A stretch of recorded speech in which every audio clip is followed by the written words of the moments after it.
వీరంతా ఒక నాటక రంగం లేదా సాహిత్య రంగం వీటి నుంచి వచ్చిన వాళ్ళే. తెలంగాణ ప్రాంతంలో మొట్టమొదటిసారిగా నైజాం ప్రభుత్వంలో ఆ కాలంలో సురభి నాటక సంస్థని మన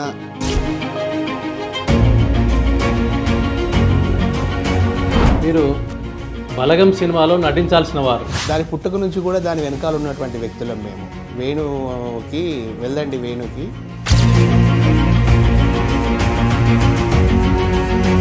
నాకు ఒక క్యారెక్టర్ ఇచ్చారు, చిన్న కొడుకు క్యారెక్టర్ మీరు చేయాల్సి ఉంటుంది అని చెప్పేసి. తాగుబోతు పాత్ర, అందులో తాగుబోతు పాత్ర, అందుకోసమే గడ్డం పెంచాలి, చాలా రఫ్గా ఉండాలి, ఫేసు తాగినట్టుగా ఉండాలి, కళ్ళకి. ఆ సినిమా షూటింగ్ అయిపోతుంది నా క్యారెక్టర్ ఎంటర్ అయ్యే సమయానికి అకస్మాత్తుగా మా నాన్నగారు గతించడం జరిగింది.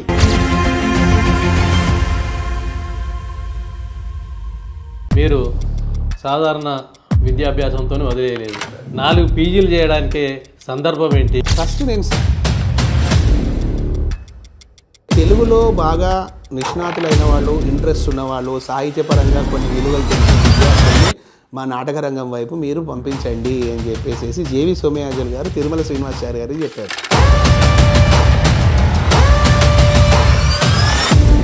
థియేటర్ ఆఫ్ ఆర్ట్స్ చేసిన తర్వాత నాటకాల రంగాన్ని బాగా ఎంచుకొని ఎన్ని నాటకాలు వేశారు? ఒక 400 నాటకాల వరకు వేశారు సార్. టీవీ సీరియల్ రంగం నుంచి జబర్దస్త్లోకి వెళ్ళారు. మీరు చంద్ర టీంలో మెంబర్గా, రచయితగా, నటునిగా అవసరం ఉంది అంటే అక్కడికి వెళ్ళాను. 3 సార్లు నంది అవార్డు పొందారు నాటక రంగంలో నటునిగా. రెండోసారి ఏంటి, మూడోసారి మన నిజామాబాద్లో జరిగినటువంటి శాపగ్రస్తులు 2007లో. అంటే తెలంగాణలోనే నాటక రంగానికి పెద్దగా ప్రాధాన్యత లేదు, ఆదరణ తక్కువ సార్, కళాకారులు తక్కువ లేరు.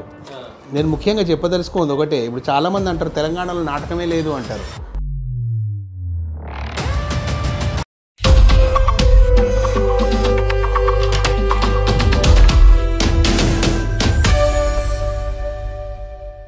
Welcome real talk with AK. మనం ప్రస్తుతం 4 పర్యాయాలు నంది అవార్డు గ్రహీత, నాటకోత్సవాలలో పాల్గొన్న ప్రముఖ నటుడు, టీవీ రంగంలో నంది అవార్డు అందుకున్న నటుడు, దాంతోపాటుగా డబ్బింగ్ ఆర్టిస్టుగా, సినిమా నటునిగా, జబర్దస్త్లో చంద్ర బృందంలో నటునిగా, పలు రంగాలలో ఆరితేరిన వ్యక్తి లక్ష్మీకిరణ్ ఇంట్లో ఉన్నాం. వారు మనకు వారి జీవితం, వారి వైవిధ్యం భరిత పాత్రలు అవన్నీ వివరిస్తారు. వారు సాహితీకారులు, ప్రధానంగా సాహిత్యం బాగా అవపోసన పట్టిన వారు, రచనలు చేసేవారు. వారి గురించి మనం తెలుసుకుందాం. నమస్కారం సార్. సార్ నమస్కారం సార్. అంజయ్ సార్ ధన్యవాదాలు, మీరు మా ఇంటికి రావడం చాలా సంతోషంగా ఉంది. మీరు వేలూరు నాచారంకు సంబంధించిన వారు, సిద్దిపేట జిల్లా. అవును సార్. వేలూరు నాచారం మీ తాతల కాలం నుంచి వచ్చింది. మీ తాత బంగ్లా హనుమంతరావు, తండ్రి వెంకట్రావు. వీరంతా ఒక నాటక రంగం లేదా సాహిత్య రంగం వీటి నుంచి వచ్చిన వాళ్ళే, పరిచయం ఉన్న వాళ్ళే. అది కుటుంబరీత్యా వస్తున్న వారసత్వ సంపద కూడా అనుకోవచ్చు. అలాంటి స్థితిలో మీ తాతగారి గురించి 2-3 ముచ్చట్లు చెప్పండి సార్. మీరు ముందుగా ఈ కార్యక్రమంలో నన్ను ఎన్నుకోవడానికి చాలా సంతోషంగా ఉంది సార్. ఇంటర్వ్యూ చేయడం అనేది, అంటే సిద్దిపేట ప్రాంతం నుంచి నన్ను ఒక కళాకారునిగా గుర్తించి ఇంత దూరం మీరు వచ్చి మమ్మల్ని ఇంటర్వ్యూ చేయడం అంటే చాలా సంతోషంగా ఉంది. మీరు తాతగారి గురించి అంటే, తెలంగాణ ప్రాంతంలో మొట్టమొదటిసారిగా నైజాం ప్రభుత్వంలో ఆ కాలంలో సురభి నాటక సంస్థని మన నైజాం రాష్ట్రానికి, ముఖ్యంగా అప్పుడు ఉమ్మడి మెదక్ జిల్లాలో ఉన్నటువంటి వర్గల్ మండల్ వేలూరు గ్రామానికి తీసుకువచ్చింది మా తాతగారు, మొలుగు బంగ్లా హనుమంతరావు గారు. అయితే జనరల్లీ ఏంటంటే దీనిపైన చాలా రకరకాల కాంట్రడిక్షన్స్ ఉన్నాయి. కొందరు ఏమంటారంటే వాళ్ళు మహారాష్ట్ర ప్రాంతం నుంచి సురభిక వాళ్ళు వచ్చారు కదా, వాళ్ళు ఎవరు తీసుకొచ్చారు అని ఒక రకంగా. లేదు, కొంతమంది ఏంటంటే వాళ్ళు నిజామాబాద్ ప్రాంతంలో ఒకసారి వచ్చారని, వరంగల్కు మొదలే వాళ్ళు షిఫ్ట్ అయ్యి వచ్చారని చెప్పేసి రకరకాల మంది రకరకాలుగా చెప్పుకుంటున్నారు. అయితే సేమ్ ఇదే టైంలో 1920-25 మధ్యలోనే ఈ 4 రకాల సురభి కుటుంబాలు మన నైజాం ప్రభుత్వంలోకి ప్రాంతంలో జిల్లాల్లోకి వచ్చినట్టుగా కథలు చెప్పబడుతున్నాయి మనకు.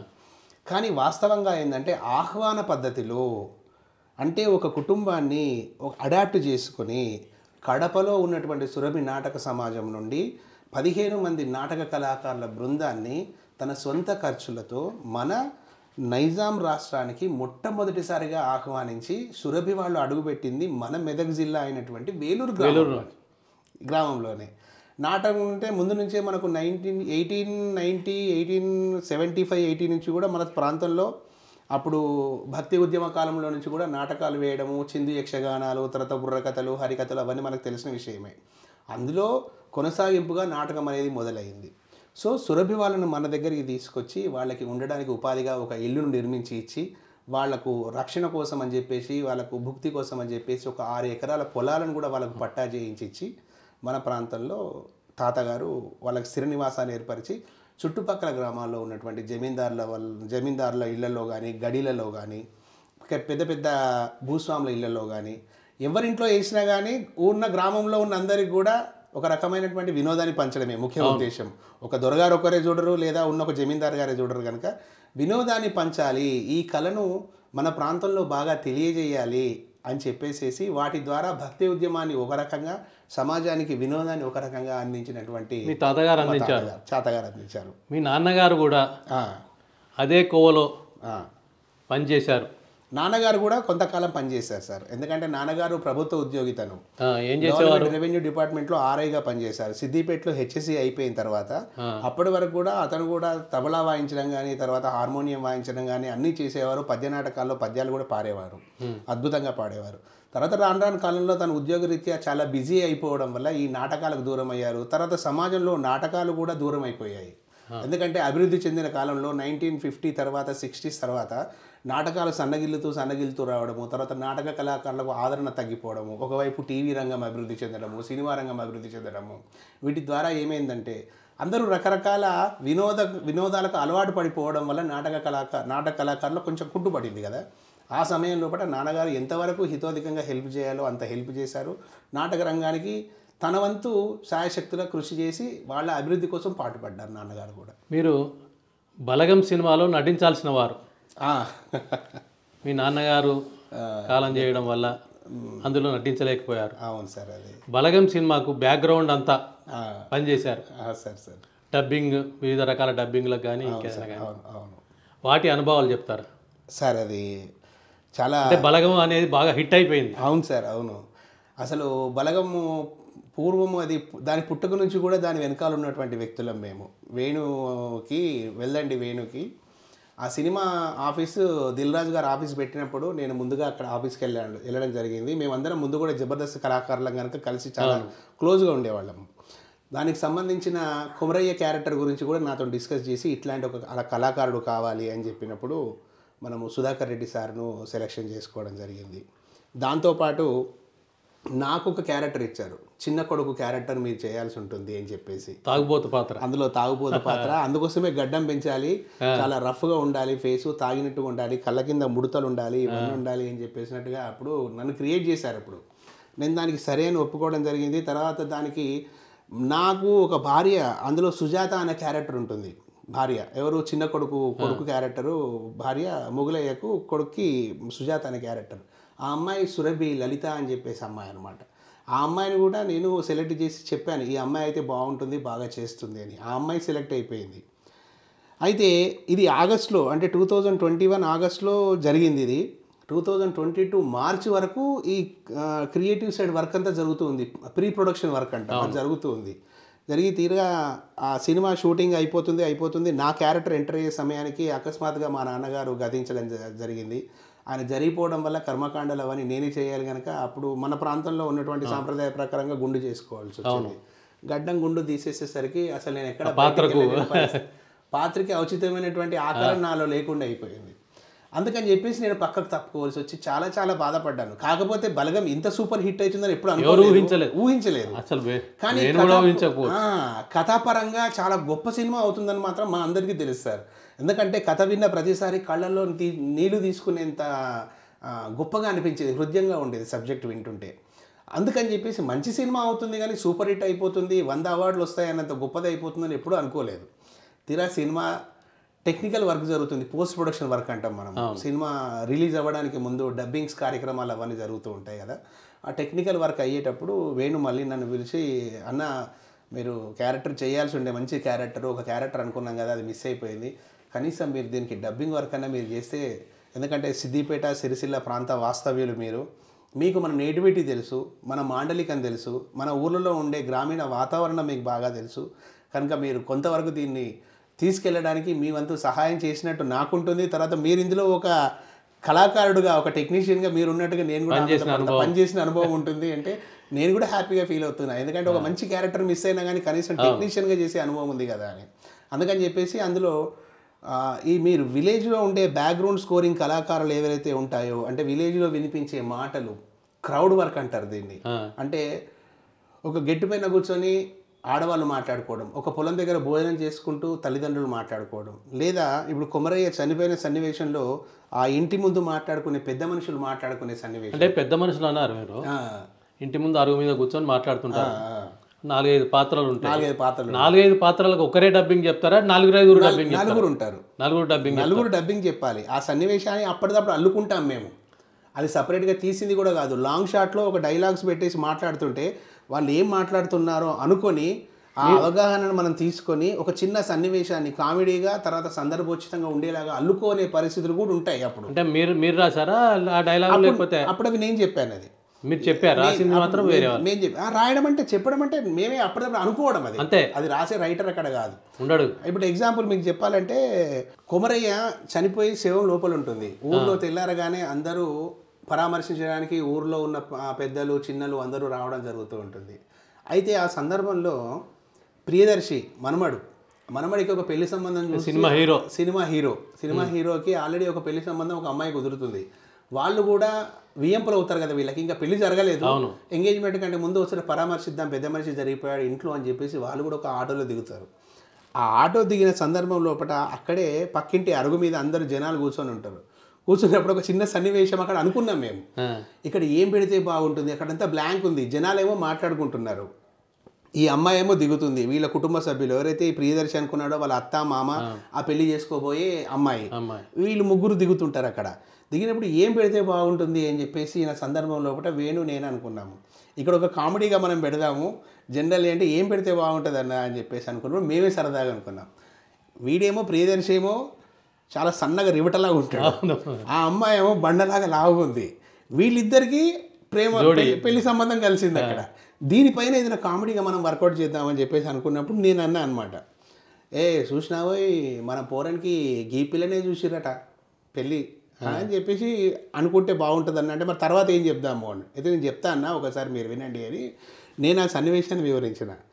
చూసినావా ఈ పోరానికి ఈ పిల్లనే చూసిరంటే, పోయి గీ పోరిని చూసినారు, లడ్డుకు లడ్డు ఉంది కదనే ఆ పిల్ల అని చెప్పేసి వాళ్ళు అంటారు. లడ్డుగుంటేంది దొడ్డుగుంటేంది, పెళ్ళైనాక సంసారం చేస్తే సన్నగా కాదా అంటే ఈ సన్నివేశం అనమాట. అంటే ఇది సరదాగా గ్రామీణ ప్రాంతాల్లో మనం మాట్లాడుకునే మాటలు. జనరల్ కాపీలో వాడేమో గంత బక్కగా ఉన్నాడు, ఇంత దొడ్డుగా ఉందేమరా, పిల్ల ఏం సై ఉందిరా అని చెప్పేసి ఒకడు అంటాడు. అనేస్తాం. ఆ అమ్మాయి బాధపడతా కొందరు మొహం మీదనే అంటారు. అలాంటి సందర్భంలో ఈ జనాలు అనుకునే మాట ఏంటంటే, దొడ్డుగుంది కదా నా పిల్ల అంటే, దొడ్డుగుంటేది మా అమ్మ, దొడ్డుగుంటేది సన్నగా ఉంటేది, సంసారం చేస్తే సన్నగా అంటే అలవోకగా అక్కడ ఏంటంటే అది నాటుకున్నా కానీ మోటుకున్నా కానీ జనరల్గా మాట్లాడుకునే పబ్లిక్ అంటే మన గ్రామీణ వాతావరణంలో జరిగే సన్నివేశం అనమాట. ఇది వినా ప్రతి ఒక్కరు కూడా గొల్లున నవ్వుతారు అక్కడ థియేటర్లో. అక్కడ ఉన్న సిచ్యువేషన్ చావుకు సంబంధించింది అయినా దాన్ని ఎవ్వరు కూడా అంత సీరియస్గా తీసుకోరు.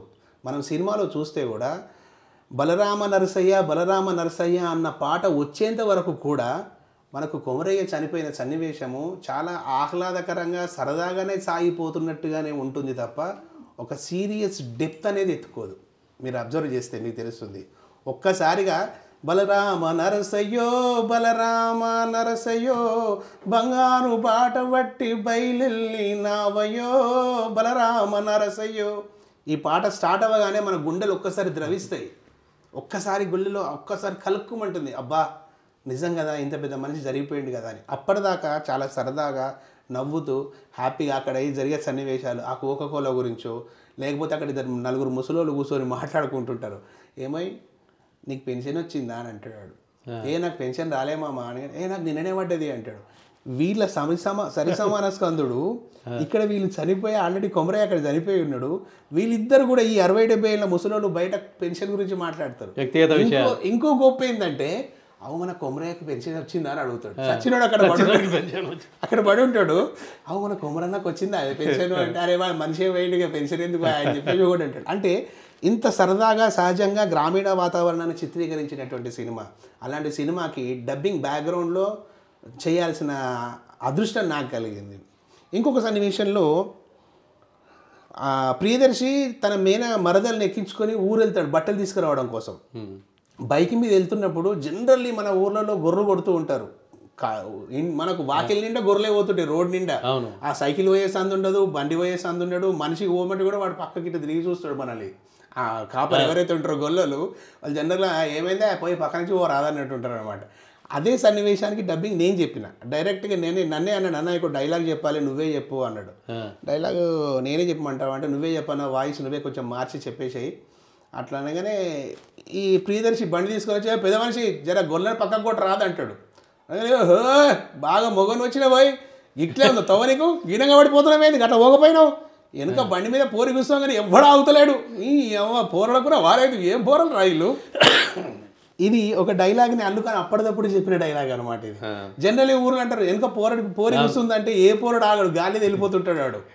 వానికి కూర్చుంది మరదలా ఎవరా సంబంధం లేదు ఏముండదు. కాకపోతే ఏంటంటే అక్కడున్న సిచ్యువేషన్ ప్రకారంగా వెనకాల ఒక అమ్మాయి ఉంది, వీడు నన్నే బెదిరిస్తున్నాడు, ఎవ్వడు అవుతలేడు, ఇవాళ రేపు పోరలకు అసలు ఓ మర్యాద లేదు మన్నం లేదు అన్న ఫీల్తో వచ్చే డైలాగ్ చెప్పాల్సి అంటే అది నేను చెప్పిన డైలాగు. ఇంకొక డైలాగ్ కూడా నేను చెప్పింది ఉంది అందులోపట. ఏంటంటే ఒక హాస్పిటల్ సీన్ ఉంటుంది సార్. అక్కడ హాస్పిటల్ సీన్ లోపల ఒక దాంట్లో ఏముంటుందంటే పెద్ద ప్లే గ్రౌండ్కి దానికి మన స్క్వాష్కి సంబంధించిన టేబుల్ ఉంటుంది. ఆ టేబుల్ని ఒక ముసలోడు పడుకుంటే 70-80 ఏళ్ళ ముసలోని పండబెడతారు దాని మీద పండబెట్టినప్పుడు ఆ 70-80 ఏళ్ళ ముసలోనికి కూడా ఒక చిన్న డైలాగ్ చెప్పినారు అనమాట. గొంతు మార్చి చెప్పాల్సి వచ్చిందంటే అక్కడ చెప్పాల్సి వచ్చింది. అంటే ఇట్లాంటి అనుభవాలు చాలా ఉన్నాయి బలగం సినిమాతో మేము చెప్పుకున్నాయి. ఆ సినిమా చివరి అంకం చూసి గొంతు మార్చడం అంటే మిమిక్రీ ఆర్టిస్ట్ చేసిన మిమిక్రీ లాగా చేయాల్సి ఉంటుంది. అంటే జనరల్గా మీకు అది ఎగ్జాంపుల్ చెప్పాలంటే అక్కడ భార్య ముసలోని తీసుకొచ్చి పండబెడుతుంది. పండబెట్టేది ఏంటంటే అది యాక్చువల్గా ఏంటంటే పోల్ మనం ఆడతాం కదా, దానికి సంబంధించి స్నూకర్ ఆడతాం కదా, స్నూకర్ టేబుల్ ఉంటుంది. ఆ స్నూకర్ టేబుల్ మీద ముసలోనే పండబెడతారు. డాక్టర్ ఊరికి వస్తారు, అరే స్నూకర్ టేబుల్ రా ఇది ₹1,00,000 పెట్టి కొన్నది, దీని మీద ముసలోని అది బెడ్డారా అదేమన్నా అని చెప్పేసి కానీ ముసలోని లేవంటాడు. అందుకని వాడు ఏమైంది బిడ్డ లేవన పట్టివి ఇప్పుడు ఏమైనా నేను లేచి ఏం చేస్తా చెప్పరాదు అని నీ అమ్మ ముసలోడా పన్న మీద పరపు అనుకుంటున్నావా లేకపోతే నీ మంచం అనుకున్నావా లేవనిచ్చినావంటే విద్యార్థుల పరిపోయే రాదురా ఇది మెత్త పెట్టుకొని గీందేమనుకుంటా పానం మంచిగా లేదు డాక్టర్ సాబ్ వచ్చేదాకా గీందేమనుకుంటా బిడ్డ నీ బాంచన అవుతారు రే అని ముసలోడు అంటాడు అనమాట. ఈ సన్నివేశానికి తగ్గ దానికి కూడా నేను కొంత గొంతు మార్చి చెప్పాల్సి వచ్చింది అక్కడ. ఇట్లాంటి చాలా అనుభవాలు ఉన్నాయి సార్ ఆ సినిమాకి సంబంధించి. మాట్లాడుతుంటే మనకు ఒక గొప్ప అనుభూతి బలగం సినిమాకి చేసినామని చెప్పుకోవడానికి. అది బలగం సినిమా సక్సెస్లో పాలు పంచుకోవడం అనేది గొప్ప అనుభూతి. ఒక చిన్న భాగస్వామిని అయినందుకు ఒక ఆనందం అనమాట. కానీ క్యారెక్టర్ మిస్ అయిందన్న బాధ ఇప్పటికీ వెంటాడుతూనే ఉంటుంది సార్ అది నా మనసుకి. ఎందుకంటే ఇప్పుడు టెక్నీషియన్గా మీరు ఈరోజు ఈ ప్రశ్న అడిగినందుకు నేను చేశాను అని చెప్పుకోగలుగుతున్నా. అంతే, ఎవరికి తెలియదు అది జనాలకు తెలియదు. అంటే నేను బ్యాక్గ్రౌండ్ స్కోర్గా ఒక ఆర్టిస్ట్గా చేసినందుకు మాత్రమే ఇన్ని రకాలుగా మీ ముందు చెప్పుకోగలుగుతున్నా. కానీ ఒకవేళ ఆర్టిస్ట్ని అయి ఉంటే ఆ ఎలివేషన్ కానీ ఆ పేరు కానీ ఆటోమేటిక్గా ఎప్పుడో వచ్చి ఉండేది. అది మిస్ అయ్యాం. ఎందుకంటే ఒక కళాకారునిగా తెర ముందు కనబడ్డ ఆనందం తెర వెనుక చేస్తే ఉండదు, గుర్తింపు రాదు కదా. గుర్తింపు మిస్ అయ్యాం కదా. పోనీ రాని వాళ్ళకు నేను ఒక డబ్బింగ్ కళాకారుణ్ణి అయ్యి ఉండి డబ్బింగ్ మాత్రమే చెప్పే వరకే పరిమితం అయిపోయి ఉంటే అది వేరే రకంగా ఉండేది. కానీ నేను ముఖానికి రంగేసుకొని క్యారెక్టర్ ఆర్టిస్ట్గా తెర ముందు కూడా నిలబడి మెప్పించగలిగే ఆర్టిస్ట్ని అయ్యుండి అలాంటి గొప్ప అవకాశం వస్తే కూడా మిస్ అయ్యానే అనే బాధ ఇప్పటికీ నాకు ఉంది, వేణన్న కూడా ఉంది. వేణు కూడా చాలా ఉంది, మంచి క్యారెక్టర్ మిస్ అయిన పోయా మస్తు మంచిగా ఉండే అని చెప్పి తను ఫీల్ అవుతుంటాడు. అంటే చేయదగ్గ పొటెన్షియాలిటీ ఉన్న ఆర్టిస్ట్వి నువ్వు మిస్ అయ్యావు అని చెప్పేసి. అంటే అది చేసింది కూడా మా తమ్ముళ్ళు లాంటి మైమధు చేసిండు, మన వరంగల్ వాస్తవ్యుడు. Is very good artist, international artist Mime Madhu. చాలా అద్భుతంగా చేశాడు క్యారెక్టర్. తను కూడా అంతకు తగ్గ పేరు కూడా బాగా వచ్చింది, గుర్తింపు వచ్చింది తనకు కూడా. ఇది సార్ బలగం యొక్క అనుభవం అంటే కొన్ని చెప్పుకోవాల్సి వచ్చింది. బలగం అనుభూతులు ఇవి. మీరు సాధారణ విద్యాభ్యాసంతో వదిలేయలేదు సార్. 4 PhDలు చేసిండ్రు. పీజీలు. పీజీలు 4 పీజీలు చేయడానికే ఏర్పడిన సందర్భం ఏంటి, లేదా అట్లాంటి జిజ్ఞాస కలగడానికి అవకాశం ఏంటి సార్? లేదు ఒకటి తర్వాత ఇంకోటి చేయాల్సిన అవసరం కూడా ఏమైనా ఉందా? ఉంది సార్, ఉంది. మీరు మంచి ప్రశ్న అడిగారు. 4 పీజీల గురించి చెప్పండి. అవును, నేను ఫస్ట్ దేంట్లో చేశారు? ఫస్ట్ నేను సైన్స్లో చేశాను సార్. బీఎస్సీ ప్యూర్ సైన్స్ నాది. బీఎస్సీ బీజెడ్సీలో నేను ఫస్ట్ డివిజన్లో పాస్ అయినటువంటి విద్యార్థిని. ఉస్మానియా యూనివర్సిటీ పద్మారావు నగర్లో ఉన్నటువంటి ఎస్పీ కాలేజీలో నాది గ్రాడ్యుయేషన్ అయిపోయింది. గ్రాడ్యుయేషన్ అయిపోయిన తర్వాత అప్పుడు మాకు తిరుమల శ్రీనివాసాచారి గారు మాకు హెడ్ ఆఫ్ ద డిపార్ట్మెంట్ తెలుగుకి ఉండేది. దానికి నేను చీఫ్ ఎడిటర్గా ఉన్నాను కాలేజీలోనే. 7 ఇయర్ యూనివర్సిటీ మనకు కాలేజీ లెక్చర్ 7 ఇయర్స్ వస్తాయి కదా, ఇయర్లీ 7 ఇయర్కి నేను చీఫ్ ఎడిటర్గా అప్పుడు 3 ఇయర్స్ నేనే చేశాను ఉస్మానియా యూనివర్సిటీ నా కాలేజ్కి బీఎస్సీలో ఉన్నప్పుడు. చేసినప్పుడు మాకేందంటే జేవి సోమయాజులు గారు, మీకు ఐడియా ఉంది, మన కరీంనగర్ డిస్ట్రిక్ట్ కలెక్టర్గా చేశారు. తర్వాత శంకరాభరణం రకరకాల సినిమాలు చేసిన వాళ్ళు, సప్తపది సినిమా. వాళ్ళు ఏంటంటే రసరంజని నాటకోత్సవాలు జరిపేవి. ఏది మన బొగ్గులకుంటలో ఉన్నటువంటి తెలంగాణ భాషా సాంస్కృతిక శాఖ, ఏది మన రసరంజని సరస్వత పరిషత్లో. అప్పుడు ఆంధ్ర సరస్వతి పరిషత్ అనేవాళ్ళం మనము. అక్కడికి ఆ తిరుమల శ్రీనివాసాచారి గారికి తర్వాత ఈ జేవి సోమయాజులు గారికి బాగా అనుబంధం ఉండేది. సాహిత్యపరంగా నాటక రంగపరంగా బాగా వాళ్ళ అనుబంధాలు ఉండేవి. ఆ రకంగా ఏంటంటే తెలుగులో బాగా నిష్ణాతులైన వాళ్ళు, ఇంట్రెస్ట్ ఉన్నవాళ్ళు, సాహిత్యపరంగా కొన్ని విలువలు తెలిసిన విద్యార్థుల్ని మా నాటక రంగం వైపు మీరు పంపించండి అని చెప్పేసి జేవి సోమయాజులు గారు తిరుమల శ్రీనివాసాచారి గారికి చెప్పారు. చెప్పినప్పుడు ఏంటంటే నాకు చిన్నప్పటి నుంచి నాటకాల పిచ్చి. నాటకం అంటే సినిమా హీరో నవ్వాలి, సినిమా యాక్టర్ నవ్వాలి అనే పిచ్చి నాలో. మీ తాత తండ్రుల నుంచి ఉంది. అది అదృష్టం రకంగా, వాళ్ళ వరమే అనుకుంటా. అది ఉండేసరికి ఏంటంటే తిరుమల శ్రీనివాసాచారి గారు నన్ను పంపించాడు అక్కడికి రెఫరెన్స్గా. నువ్వు ప్రతి నాటకానికి వెళ్ళాలి, నాటకం చూడాలి, దాని విశ్లేషణ రాయాలి. రాసి 7 ఇయర్లో ఒక బుక్లో ఈ వారం ఈ నాటకం వచ్చింది అని చెప్పేసి ఆ నాటకం యొక్క పూర్తి స్క్రిప్ట్ రాయాలి అని చెప్పేసి నాకు ఆ పని అప్పగించారు. నేనంటే చాలా ప్రేమ, అభిమానం. సారికి అసలు ఒక శిష్యవాత్సల్యం, ఒక పుత్రవాత్సల్యం ఉండేది నా పైన. ఆ రకంగా జేవి సోమయాజులు గారితో, ఆ మహానుభావుడితో నాకు పరిచయం ఏర్పడింది. ఏర్పడిన తర్వాత ఆయన ఇచ్చిన ఇన్స్పిరేషనే నాకు అంతవరకు నాటక రంగం అనేది ఒకటి ఉంటుంది అంటే నాటకాలు వేస్తున్నారని తెలుసు, కానీ దానికి ఒక పోస్ట్ గ్రాడ్యుయేషన్ కోర్స్ ఉంటుంది రంగస్థల శాస్త్రం అని. అది చదువుకుంటే మళ్ళీ మనం నాటక రంగం వైపు, సినిమాల వైపు రావచ్చు అన్న ఒక చదువు ఉంది అన్న ఆలోచన లేదు. అట్లాంటి చదువు ఉంటుందన్న విషయం కూడా మనకు తెలియదు. సైన్స్ నుంచి ఒకటిసారి మారిపోయింది, అది అసలు తెలియదు. అయితే ఆ రకంగా నా పీజీ డిగ్రీ అయిపోగానే ఇమ్మీడియట్లీ నాకు ఎంఎస్సీ బాటనీలో 32 ర్యాంక్ వచ్చింది సార్ నాకు. అయినా కానీ అయితే నేను ఎంఏ థియేటర్ ఆర్ట్స్కి రాస్తే, ఎంట్రన్స్ రాస్తే 3rd ర్యాంక్ వచ్చింది. అయితే లక్కీగా ఏంటంటే నాకు 32 ర్యాంక్ వచ్చిన ఎంఎస్సీ బాటనీ సీట్ వస్తుంది. మా నాన్న వాళ్ళకి నాకు ఎంఎస్సీ బాటనీలో సీట్ రాలేదని చెప్పి ఎంఏ థియేటర్ ఆర్ట్స్లో జాయిన్ అయిపోయా. నాకు ఇంట్రెస్ట్ ఉన్న కోర్స్ ఉంది. అక్కడ ఎంఏ థియేటర్ ఆర్ట్స్లో గొప్ప గొప్ప మహానుభావులు, మొదటి నాగభూషణ శర్మ గారు, చాట్ల శ్రీరాములు గారు, తర్వాత పురుషోత్తమాచారి గారు, తర్వాత ప్రసాద్ రెడ్డి గారు, జీవి ప్రసాద్ రెడ్డి గారు, వీళ్ళందరూ గొప్ప గొప్ప మహా తనికెళ్ళ భరణి గారు, తల్లావజల సుందరం గారు, వీళ్ళందరి వద్ద వాళ్ళ గురువులుగా చేసుకొని వాళ్ళ ద్వారా పాఠాలు విని, వాళ్ళ ద్వారా నాటకాలు నేర్చుకుని ఒక స్టేజ్ పైన ఎలా పెర్ఫార్మెన్స్ ఇవ్వాలి, మన బాడీ లాంగ్వేజ్ ఎలా ఉండాలి, మనం ఎలా హావభావాన్ని ప్రకటింపజేయాలి అని ఇవన్నీ కూడా నేర్చుకున్నాం వాళ్ళ ద్వారా. ఆ రకంగా ఎంఏ థియేటర్ ఆర్ట్స్ పూర్తి చేయగలిగాను సార్ నేను. అది తర్వాత నా భాషా పరంగా వచ్చేసరికి నేను తెలంగాణ ప్రాంతీయుని. అప్పటి కాలంలో అంటే ఇప్పుడు కూడా ఉంది కొంతవరకు, కానీ అప్పటి కాలంలో ఆంధ్ర డామినేషన్ ఎక్కువ, తర్వాత వాళ్ళ కొంచెము అయిష్టత కూడా ఎక్కువ మన వాళ్ళ పట్ల. ఏదో కొద్దో గొప్ప ఏదో ఒక చిన్నపాటి మన మీద చిన్న కర్టసీ ఉండేదే తప్ప 2 జిల్లాల భాషనే ఆంధ్రప్రదేశ్ మొత్తం మీద రుద్దారు కదా. అదే జరిగింది కదా. అదే గుంటూరు విజయవాడ భాషలే మనకు దిక్కైపోయేది. అందులో కూడా ఆంధ్ర ప్రాంతీయులు ఎవరైనా వస్తే వాళ్ళు దగ్గర తీసుకునేవాళ్ళు, కానీ మన తెలంగాణ ప్రాంతీయులు వస్తే ఎవరు దగ్గర తీసుకునేవాళ్ళు కాదు. చాలా చులకనగా, ఏహ్యభావంతో, నిజంగా చెప్తున్నాను కదా సార్. అంటే ఇది వాళ్ళ మీద ఎలాంటి కోపంతో చెప్తున్న మాట కాదు, నా గుండెల్లో వస్తున్నటువంటి బాధ ఇది, అనుభవంతో చెప్తున్నా. నా తోటి ఫ్రెండ్స్ అయిన ఆంధ్ర వాళ్ళు కూడా మమ్మల్ని కించపరిచేవారు. అరే వీడు నా తోటి కళాకారుడు కదా, నా తోటి స్నేహితుడు కదా, వీడిని ఎందుకు మనం కించపరచాలి అని లేదు. వాడు బతికేది మన హైదరాబాద్లో, సోదరభావం లేదు. భాషాపరంగా మనల్ని కించపరచడము, ప్రతి దగ్గర మన మాండలిక పరంగా కించపరచడము, అంటే ప్రతిదీ వాడు ఈస్ట్ వెస్ట్ గోదావరి రాయలసీమయుడు అయినా కానీ వాడి మాండలికాన్ని గొప్పగా చెప్పుకుంటాడే తప్ప మరి మనం మాట్లాడే మాండలికాన్ని ఎప్పుడూ తప్పుపట్టడము, తూలనాడము, కించపరచడము, ఇది ఎన్నో రకాల మానసికంగా వేద అనిపించేది సార్. కానీ తట్టుకొని బలంగా నిలబడ్డాం మేము. నిలబడ్డ ఆ క్షణం లోపటినే నేను ఇలా కాదు, మన అన్ని రకాల మాండలికాలు నేర్చుకోవాలి అని చెప్పి అక్కడ ఉన్నటువంటి ఫ్రెండ్స్ ద్వారానే రకరకాల రకరకాలుగా అంటే వాళ్ళ భాష మాట్లాడే పద్ధతి లేదా నాటకాల ద్వారా కూడా అట్లాంటి క్యారెక్టర్స్ కోసం వెతుక్కొని మాండలికాలు మార్చుకుని నాటకాలు చేశాం. మాండలికాలు మార్చడం అంటే రకరకాలుగా ఫ్రేములు అవన్నీ ఉంటాయి కదా, మార్చుకోవాలి అందులో. ఇప్పుడు ఒక నాటకం ఉందనుకోండి, ఒక కుక్క అనే నాటకం ఉంది. కుక్క అని ఎండమూరి వీరేంద్రనాథ్ గారు రాసిన నాటకం ఉంది. అది తెలంగాణ మాండలికంలో ఎప్పుడో వచ్చింది. అది ఆ మాండలికాన్ని మనం మార్చుకొని మేము ఆంధ్ర మాండలికంలో చేసుకున్నాము. అప్పుడు ఆంధ్ర మాండలికంలో మార్చుకున్నప్పుడు ఏమవుతుంది, ఆటోమేటిక్గా మనం ఆంధ్రానే మాట్లాడాల్సి వస్తుంది. ఆంధ్ర మాట్లాడాలన్నప్పుడు ఖచ్చితంగా నేను ఆంధ్ర నేర్చుకోవాల్సి వస్తుంది. అంటే నా భాషను నేను మెరుగుపరుచుకుంటూ, నా మాండలికాన్ని, నా వ్యక్తిత్వాన్ని, నా భాషా సంపదను పటిష్టం చేసుకుంటూ ఇంతవరకు ఎదగడానికి ఆస్కారమైందనమాట. అంటే పట్టుదల, కసి. ఒక తెలంగాణనే నేర్చుకుని తెలంగాణ వాడిగానే ఉండిపోతే నాకు ఇన్ని అవకాశాలు. ఒక తెలంగాణ భాషనే కాదు, అన్ని మాండలికాలు, శ్రీకాకుళం మాండలికమైన, విజయనగరం మాండలికమైన, ఈస్ట్ వెస్ట్ మాండలికమైన, రాయలసీమ మాండలికమైన, విజయవాడ గుంటూరు అయినా ఏదైనా సరే మాట్లాడేస్తాం, ఏదైనా చేయగలం. అంత సత్తా, అంత పటిమను సంపాదించుకున్నాం. అంటే ఇవి కూడా ఆ గురువులు నేర్పిన విద్యనే, వాళ్ళ ద్వారానే నేర్చుకుంది. ఎందుకంటే పరాయోడు చెప్పంది పరాయి భాష మనకు రాదు.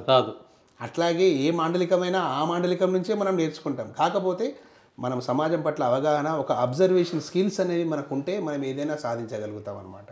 దీని తర్వాత 1999లో నాకు ఈటీవీలో న్యూస్ రీడర్గా జాబ్ వచ్చింది సార్. అంటే సెలెక్ట్ అయ్యాను. జాబ్ రావడం కాదు, చేసుడు ఎక్కడ జాబ్ అంటే సెలెక్ట్ అయ్యాను. సెలెక్ట్ అయ్యి ఒక 1-2 months మాకు స్క్రూటినీ టీం కింద మమ్మల్ని ఉంచేసి ప్రొఫెషనరీగా మాకు ట్రైనింగ్ ఇచ్చేవాళ్ళు. అక్కడ ట్రైనింగ్ ఇవ్వడం కోసం సెలెక్ట్ అయిన 2వ రోజు నాడే నా భాష సవ్యంగా లేదు. తెలంగాణ మాండలికం భాష కాదంటారు వాళ్ళు. భాషే కాదు అసలు, మీ తెలంగాణ డైరెక్ట్ ఇట్లా చిన్న చూపు అడగడం కూడా సార్. మొహం చిట్లించి ఐ యూ ఫ్రమ్ తెలంగాణ అంటే మొహంలోనే ఇచ్చి నువ్వు తెలంగాణ వాడివా నువ్వు అన్న ఫీలింగ్ అనమాట. Yes sir, I'm from Telangana, from Siddipet. Okay you're from Siddipet, it's okay బాబు, నీకు చెప్తా నేను, కొంచెం టైం పడుతుంది, నెక్స్ట్ స్క్రూటినీలో మిమ్మల్ని తీసుకుంటాం, కొంతమంది వేరే ఉన్నారు, ఇప్పుడు ప్రజెంట్ అయితే ఒక 4 అవసరం ఉన్నారు మాకు, మిగతా వాళ్ళ తర్వాత చెప్తామని చెప్పేసి మమ్మల్ని పక్కన నెట్టేశారు. Just because of Telangana. నా మాండలికంలో, నా భాషలో నేను మాట్లాడిన పాపానికి నేను ఈటీవీ న్యూస్ రీడర్గా రిజెక్ట్ అయిపోయాను నేను. అప్పుడున్న నాకు అంటే నాకున్న గ్లామర్కి, తర్వాత నాకున్న భాషకి, తర్వాత నేను చదివే పేపర్ స్క్రిప్ట్ ఏదైతే మ్యానుస్క్రిప్ట్ మనకు ఉంటుందో దాని జరిగే పద్ధతికి నేను హ్యాపీగా న్యూస్ రీడర్ని అవ్వాల్సిందే. కానీ ఒక్క తెలంగాణ ప్రాంతీయుడిని అన్న క్వశ్చన్, చిన్న చూపు వల్ల నన్ను పక్కన నెట్టేశారు. అదే ఈటీవీలో 2002లో 2003నో 2002లోనో అన్నదాతలో నేను యాంకర్గా సెలెక్ట్ అయ్యాను. కానీ నేనే రిజెక్ట్ చేసి వచ్చాను. నేను ఏ తెలంగాణ వాడని చెప్పేసి నన్ను చులకన చేసి నన్ను ఈటీవీ న్యూస్ రీడర్గా రానివ్వని ఈటీవీ లోపట్నే అన్నదాతలో సెలెక్ట్ అయ్యి నేను చెయ్యను అని చెప్పేసి రిజైన్ చేసి వచ్చేసాను నేను. ఎందుకంటే నేను నాటకాల వైపు వెళ్తున్నాను, నేను నటుడిని కావాలి, ఒక యాంకర్గా ఉండి యాంకరింగ్ కోసమే నేను అంకితం అయిపోవద్దు, నాకు టీవీ రంగం ఒకటే ముఖ్యం కాదు, నేను ఏలడానికి గొప్ప ప్రపంచం ఉంది, ఆకాశమే నాకు హద్దు అని చెప్పేసి నేను బయటకు వచ్చేసాను సార్. అది మార్చుకోవడం కోసం ఎంఏ లిటరేచర్, మీరు అన్నారు కదా 2nd PG 3rd PG చేయాల్సినంత అవసరం ఏమొచ్చింది మీకు అని. భాష పైన, భాషా సంపద పైన మనకు అవగాహన ఉండాలి. రకరకాల సాహిత్యాన్ని మనం చదవడం వల్ల మన భాషను మనం మెరుగుపరుచుకుంటాము, మెరుగులు దిద్దుకుంటాము అనే ఉద్దేశం కొద్దీ తిరుమల శ్రీనివాసాచారి గారి దగ్గర, ఆయన ఆదిలాబాద్ వాస్తవ్యుడు, మీకు ఐడియా ఉంటుంది. తిరుమల శ్రీనివాసాచారి గారు మహా గొప్ప సాహితీవేత్త. ఆయన చెప్పారు, అరే మనం చచ్చేంత వరకు కూడా, అంటే పాపం ఆయన అప్పుడు తెలంగాణ అప్పటికి రాలేదు కనుక మనం చచ్చేంత వరకు కూడా మన మీద చులకన భావం పోదరా, పోతనా మార్చునే తిట్టిన మహానుభావులు ఉన్నారు మన దగ్గర, మనము లెక్క, మన జీవితం ఇంతే, కాకపోతే నీ భాష నువ్వు మెరుగుపరుచుకోవాలి అంటే నువ్వు ఖచ్చితంగా ఎంఏ లిటరేచర్ చేయి, నువ్వు ఎంఏ థియేటర్ ఆర్ట్ చేసావు బాగుంది, ఎంఏ లిటరేచర్ చేయి అంటే సార్ గారు చెప్పిన మాట ప్రకారంగా ఎంఏ లిటరేచర్ చేశాను సార్. సాహిత్య మెలకువలు నేర్చుకోవడానికి, భాషా సంపదను పెంపొందించుకోవడం కోసము.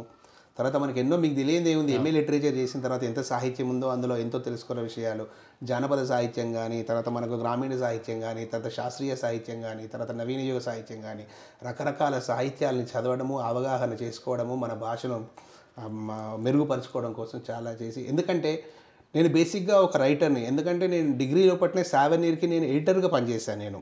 నాకు అప్పటి నుంచి కవితలు రాయడమైనా, నాటకాలు రాయడమైనా, తర్వాత వ్యాసరచన పోటీలో ఫస్ట్ ప్రైజులు తీసుకోవడం అన్న చిన్ననాటి నుండి కూడా నాకు వెన్నతో పెట్టిన విద్య సార్.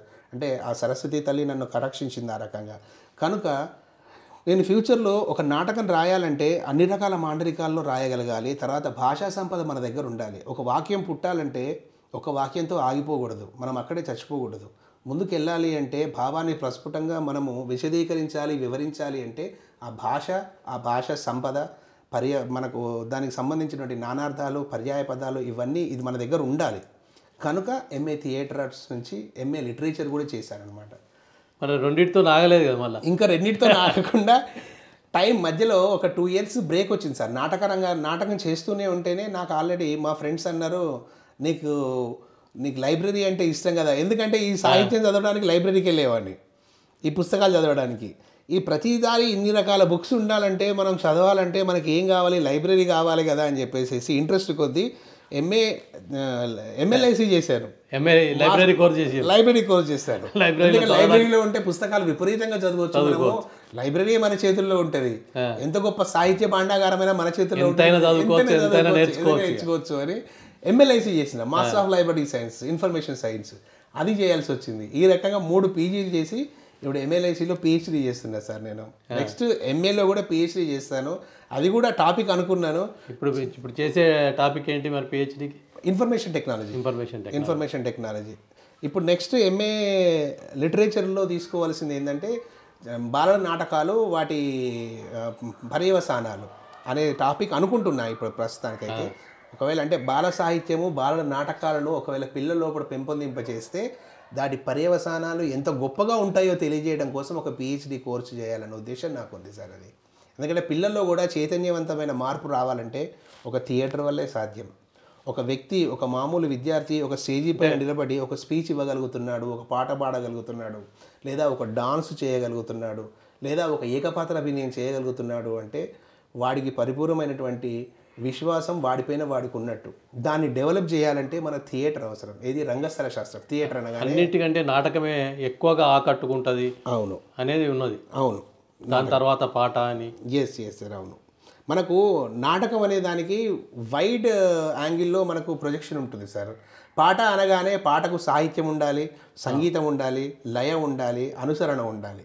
కానీ నాటకం అనేసరికి హావభావాలు ఉండాలి, తన మెమరీ పవర్ కూడా ఉండాలి. అంటే ఏదైతే ఉంటుందో జ్ఞాపక శక్తి ఉండాలి, దానికి తగ్గట్టుగా డైలాగ్ డెలివరీ ఉండాలి, దానికి తగ్గట్టుగా నీ బాడీ లాంగ్వేజ్ ఉండాలి. తర్వాత నీకు స్టేజ్ పైన ఎక్కువసేపు కనబడే స్కోప్ ఉంది కూడా నీకు ఈ థియేటరే. కనుక నీకు ఇదే చాలా గొప్పదని అంటారు అనమాట. మీరు విద్యారంగం గురించి, మీ చదువుల గురించి చెప్పారు సార్. చదువుల తర్వాత నాటక రంగంలోకి అంటే సురభి నాటకాలే ప్రేరణ కలిగించాయా, లేకపోతే ఇంకేదైనా ప్రేరణ కలిగించాయా తెలియదు, కానీ నాటక రంగంలోకి వచ్చారు. అవును సార్, అవును. థియేటర్ ఆఫ్ ఆర్ట్స్ చేసిన తర్వాత నాటకాల రంగాన్ని బాగా ఎంచుకొని ఎన్ని నాటకాలు వేశారు? సుమారుగా ఇప్పటికీ ఒక 400 నాటకాల వరకు వేసారు. 400 నాటకాలు వరకు వేసారు మొత్తం ఉభయ రాష్ట్రాలు. ప్రస్తుతం ఉభయ రాష్ట్రాలు ఏంటి సార్, దేశం మొత్తంలో కలకత్తా, బెంగళూరు, మద్రాస్, బాంబే, కురుక్షేత్ర, లక్నో, తర్వాత మన దగ్గర వచ్చేసి ఉభయ రాష్ట్రాల్లో విజయవాడ, గుంటూరు, విశాఖపట్నం, కర్నూలు అనేది చెప్పాల్సిన అవసరమే లేదు. మేము వేయని నాటక కళాక్షేత్రం లేదనుకోండి రకంగా చెప్పాలంటే. అంత గొప్ప కళాక్షేత్రాలు వేసుకుంటూ వచ్చాను ప్రతి దగ్గర. తెలంగాణలోనే నాటక రంగానికి పెద్దగా ప్రాధాన్యత లేదు. మన దగ్గర నిజామాబాద్లో వేసాము, ఆదిలాబాద్లో వేసాము, తర్వాత కరీంనగర్లో. మన దగ్గర ఇప్పటికి కూడా కొంచెం తక్కువే సార్ నాటక రంగము. అంటే ఆదరణ తక్కువ సార్, కళాకారులు తక్కువ లేరు. నేను ముఖ్యంగా చెప్పదలుచుకోండి ఒకటే, ఇప్పుడు చాలామంది అంటారు తెలంగాణలో నాటకమే లేదు అంటారు. నాటకం లేదని ఎవరు అంటున్నారు? అసలు నాటక రంగానికి ఆదరణ లేకపోవడం వల్ల నాటక కళ అనేది కుంటుపట్టిపోయింది. నాటక కళాకారులు గొప్ప కళాకారులు ఉన్నారు సార్ మన దగ్గర. అంటే కుంటుపడడానికి కావడానికి నైజాం పాలనలో ఉండడమే మన కారణం. నైజాం పాలనలో ఉండడము, ఆర్థిక వనరులు లేకపోవడము, తర్వాత భాషపరంగా మనల్ని అనగదొక్కడము. భాషపరంగా నైజాం కాలం నుంచి మనకు భాషాపరమైనటువంటి వ్యతిరేకత ఉంది కదా. ఇప్పుడు నైజాం ఉన్నంత కాలంగా మనం ఎక్కడ వాళ్ళ రాజ్యంలో ఉండి వాళ్ళకు ఉర్దూ ప్రాతిపదికన ఉండడం వల్ల ఉర్దూ రాజ్యభాష అయిపోయింది, తెలంగాణ సెకండరీ లాంగ్వేజ్ అయిపోయింది తెలుగు భాష అనేది. అప్పుడు తెలుగు మాట్లాడడానికి మనకు కరువు ఉంది. పోనీ అది వెళ్ళిపోయిన తర్వాత ఇక్కడ వచ్చి పడ్డామంటే ఏదో పెనం మించి పోయి పొయ్యిలో పడ్డట్టయింది మన పరిస్థితి. ఆంధ్ర ప్రాంతీయులు వచ్చిన తర్వాత అసలు మన భాషనే భాష కాదన్నట్టుగా, తెలుగే కాదన్నట్టుగా వాళ్ళు తీసి పక్కన పెట్టేస్తారు అలా నీచంగా. తర్వాత ఇంకొక కారణం ఏంటంటే సార్, వీళ్ళు సక్రమమైన భాష, తర్వాత వీళ్ళకు శిష్య సాహిత్యం వీళ్ళకి అలవాటు ఉంది కనుక ఇక్కడ ఉన్నటువంటి గ్రంథకర్తలు కానీ వాళ్ళు కానీ పద్యాల్ని అనుకోగా, తర్వాత భావయుక్తంగా, అర్థవంతంగా రాసి మలిచి అందులో ఉన్న తప్పుల్ని దోషాల్ని సవరించి పెట్టిండ్రు. మన తెలంగాణ లోపల ఉన్న వాళ్ళకి ఏమైందంటే లల్లాయి పాటల్లాగా అయిపోయింది. అక్కడ ఎవరన్నా కానీ ఒకరి తర్వాత ఒకరు వారసత్వంగా నేర్చుకున్న పద్యాలు కానీ దాన్ని ఎవరు కూడా దాన్ని పరిశుద్ధంగా, దాన్ని పరిపూర్ణంగా గొప్పగా మలిచినటువంటి సందర్భాలు లేవు. అంటే రాతపూర్వకంగా లేవు. వాడు నేర్చుకున్న తప్పే వీడు నేర్చుకున్నాడు, అది తప్పు అని చెప్పేవాడే లేడు మన దగ్గర. అట్లేసరికి వీడు ఒకసారి స్టేజ్కి పాట పాడితే తెలంగాణ వాళ్ళకు పద్యమే రాదు, పాడమే రాదు, అసలు వాళ్ళకు భాషా సాహిత్యమే తెలియదు, వాళ్ళకు అసలు సంస్కారమే లేదు అన్న పరిస్థితికి వచ్చింది. కానీ మన పూర్వీకులు గొప్పగా రాస్తారు, కానీ రాను రాను అది మార్పు చెంది ఈ రకంగా తప్పుగా మారింది అని చెప్పడానికి ఎవడూ లేడు. మీరు చాలా నాటకాలు వేశారు సార్. నాటకాల్లో నంది అవార్డు వస్తుందని మీరు అసలు ఊహించారా ఎప్పుడైనా? ఏ నాటకానికి మొట్టమొదటి నంది అవార్డు వచ్చింది? ఫస్ట్ నాటకమే సార్. ఫస్ట్ నాటకమే బెస్ట్ నాటకంగా నిలిచింది. శశిరేఖా పరిణయంలో శ్రీకృష్ణుడు పాత్రధారిగా చేశారు. శశిరేఖా పరిణయం అంటే మాయాబజార్.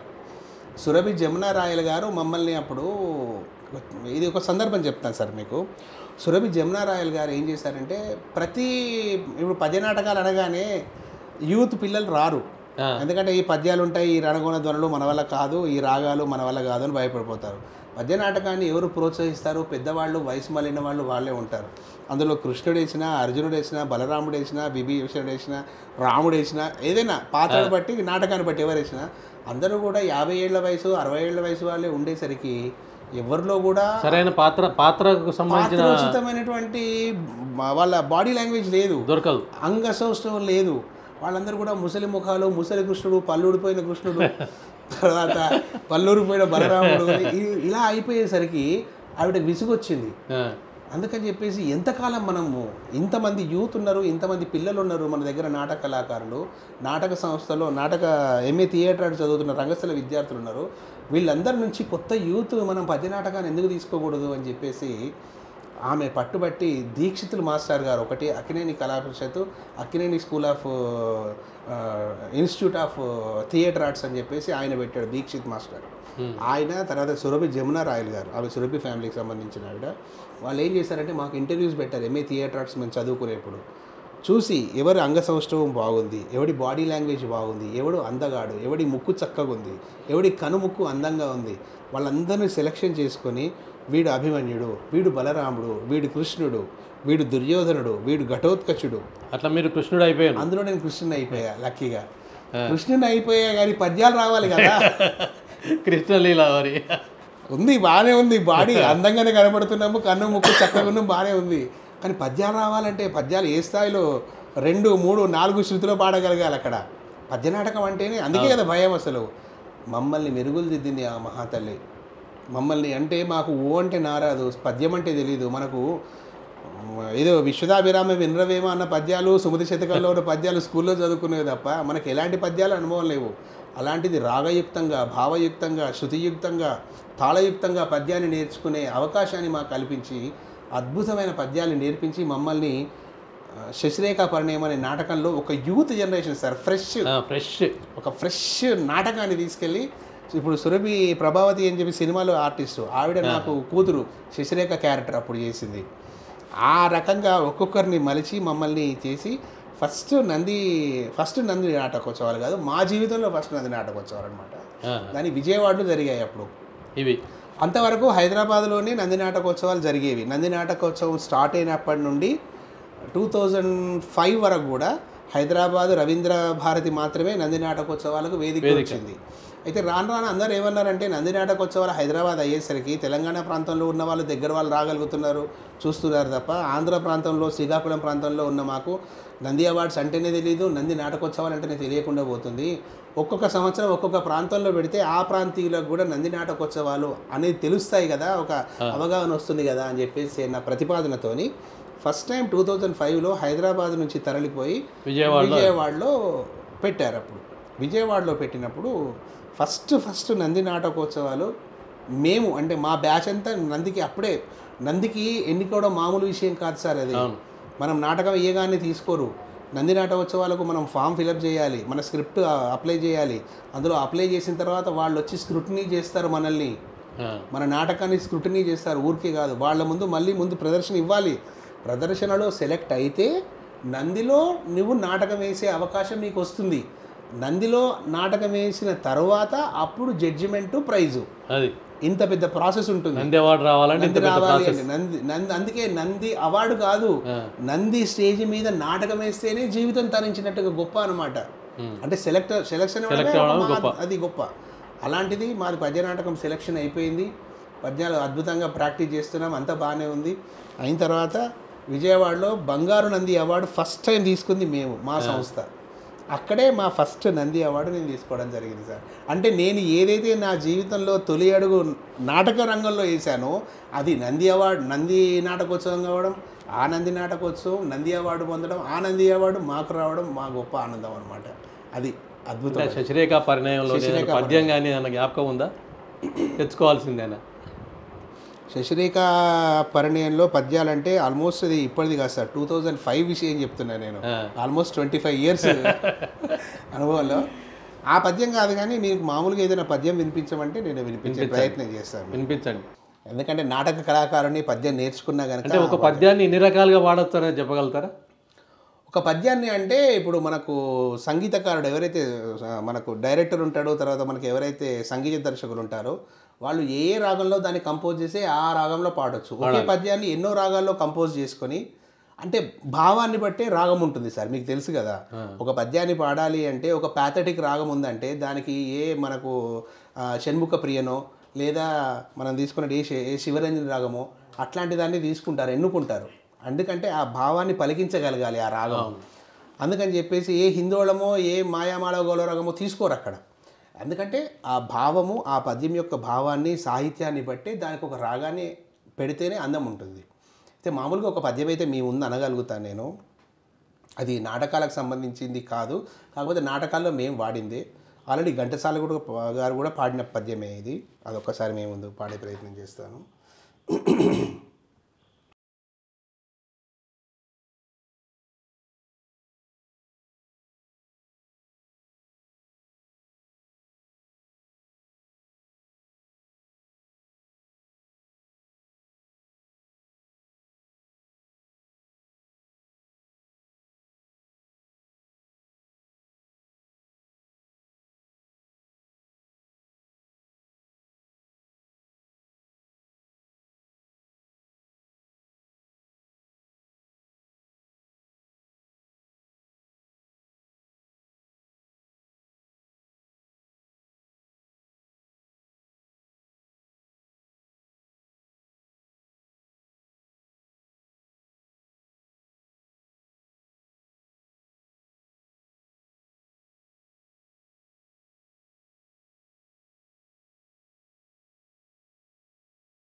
గొంతు జలుబైంది సార్ కొంచెం, అందుకే శృతి దాటుతుంది. అంటే ఎంత గొప్ప శృతిలో ఉన్నటువంటి పద్యము ఇది. ప్రయత్నం చేశాను మీరు అన్నందుకు. పద్యనాటక కళాకారునిగా నేను ఈ మాత్రం పద్యం కూడా పాడలేకపోతే వ్యర్థం నా జీవితం. అందుకే ఏదో ఒక పద్యం పాడాలి మీరు అన్నందుకు అని చెప్పేసి పాడాను నేను. ఇది మొదటి నంది విషయంలో చెప్పాను. రెండోసారి నంది అవార్డుకు 3 సార్లు నంది అవార్డు పొందాను నాటక రంగంలో. అవును అవును సార్, నటునిగా. రెండోసారి ఏంటి? మూడోసారి మన నిజామాబాద్లో జరిగినటువంటి శాపగ్రస్తులు 2007లో. ఇది సాంఘిక నాటకమా? సాంఘిక నాటకం. ఇది అద్భుతమైన నాటకం. శాపగ్రస్తులు అంటే సమాజంలో శాపగ్రస్తులు ఎవరు ఉంటారు? కొజ్జా వాళ్ళను శాపగ్రస్తులు అంటారు ఓ రకంగా చెప్పాలంటే. అదే వాళ్ళనే తీసుకున్నాము. ఎవరైతే ఇంపార్టెంట్ పర్సనాలిటీస్ ఉంటారో, థర్డ్ జెండర్ మనం ఏదైతే అంటామో, వాళ్ళ జీవిత సారాన్ని తీసుకుని చేసినటువంటి నాటకం. అందులో మా పాత్రలన్నీ కూడా కొజ్జా పాత్రలే. అందులో దేవి అనే ఒక లేడీ క్యారెక్టర్, దేవి అనే ఒక హిజ్రా క్యారెక్టర్ చేశాను నేను. ఆ క్యారెక్టర్ ఏంటంటే ఒక రాజకీయ నాయకుడు వీళ్ళని ఎలా వాడుకుంటాడు సమాజంలో, తర్వాత సమాజం వీళ్ళని ఏ రకంగా చిన్నచూపు చూస్తుంది, వీళ్ళపైన ఎలాంటి అపప్రదలు ఉన్నాయి ప్రజల్లో, వీళ్ళు దొంగతనాలు చేస్తారని, కొడతారని, లేకపోతే ఆడుకోవడానికి ఎన్ని రకాలైనటువంటి నానా రకాలైనటువంటి పనులు చేస్తారని. కానీ ఇది అందరికీ సమాజంలో ముందు కనిపించే చిత్రం మాత్రమే. ఆ తెర వెనుక వాళ్ళ జీవితం ఏంటి, అసలు వాళ్ళ తల్లిదండ్రులకు ఎలా దూరం అయ్యారు, ఒక తల్లిదండ్రి ఒక కొడుకును కాదనుకొని ఇంట్లో నుంచి గెంటేస్తున్నారంటే దానికి కారణం ఏంటి, ఎంత విషాదం ఉంటుంది. వాడికి నచ్చిన బట్టలు వేసుకోవడం లేకపోతున్నాడు, ఎందుకంటే వాడి శరీరంలో వచ్చిన మార్పులే కదా, అది కూడా ఒక రకమైన కారణమే కదా. దాన్ని తల్లిదండ్రులు ఒప్పుకోక, సమాజం ఒప్పుకోక వాడు ఎక్కడికి వెళ్ళిపోవాలి, ఎవరితో బతకాలి, పోనీ ఇంట్లో ఉంటే కొజ్జనా కొడుకు అని చెప్పేసి వాడి జీవితాంతం వాడికి నరకయాతనే. దాని నుంచి తప్పించుకోవడానికి సమాజానికి దూరం అయిపోయి వీళ్ళందరూ ఒక కుటుంబంగా ఏర్పడి వాళ్ళ జీవితాన్ని వాళ్ళు సవ్యంగా బతకాలనుకుంటే వాళ్ళకి ఎన్ని రకాల ఆటుపోట్లు వస్తాయి. ఒక హాస్పిటల్కి వెళ్తే ఎవరూ దరిచేరనియరు, ఒక పోలీస్ స్టేషన్కి వెళ్తే వాళ్ళకి ఎవరూ న్యాయం చేయరు. ఇలాంటి సందర్భాలను తీసుకొని చేసినటువంటి నాటకమే శాపగ్రస్తుల నాటకం. అందులో ఒక పొలిటీషియన్ నన్ను వాడుకునే క్యారెక్టర్ అనమాట. నేను చేసింది ఒక దేవి అని ఒక హిజ్డా క్యారెక్టరు. అందంగా చక్కటి ముక్కుతో, హావభావంతో, అంగసౌష్ఠవంతో అట్లాగే ఉండి నవయవ్వనవతి అయినటువంటి ఒక హిజ్డాను ఒక రాజకీయ నాయకుడు ఎలా వాడుకుంటుంది. 2007లో సార్, ఇది ఆల్మోస్ట్ 18 years బ్యాక్ చెప్తున్నమాట ఇది. అది చేసినందుకు అందులో ఒక అద్భుతమైన ఫెరోషియస్ క్యారెక్టర్ నాది. అంటే వాడికి లొంగి లొంగి లొంగి లొంగి తన పూర్తి జీవితాన్నంతా వానికి అంకితం చేసేసి ఒక పిల్లిని రూమ్లో బంధించి కొడితే తిరుగుబాటు చేస్తుంది. అలాంటి క్యారెక్టర్ అనమాట నాది. చివరికి రెచ్చిపోయి వాడిని చంపేసే స్థితికి వెళ్ళిపోతాను నేను.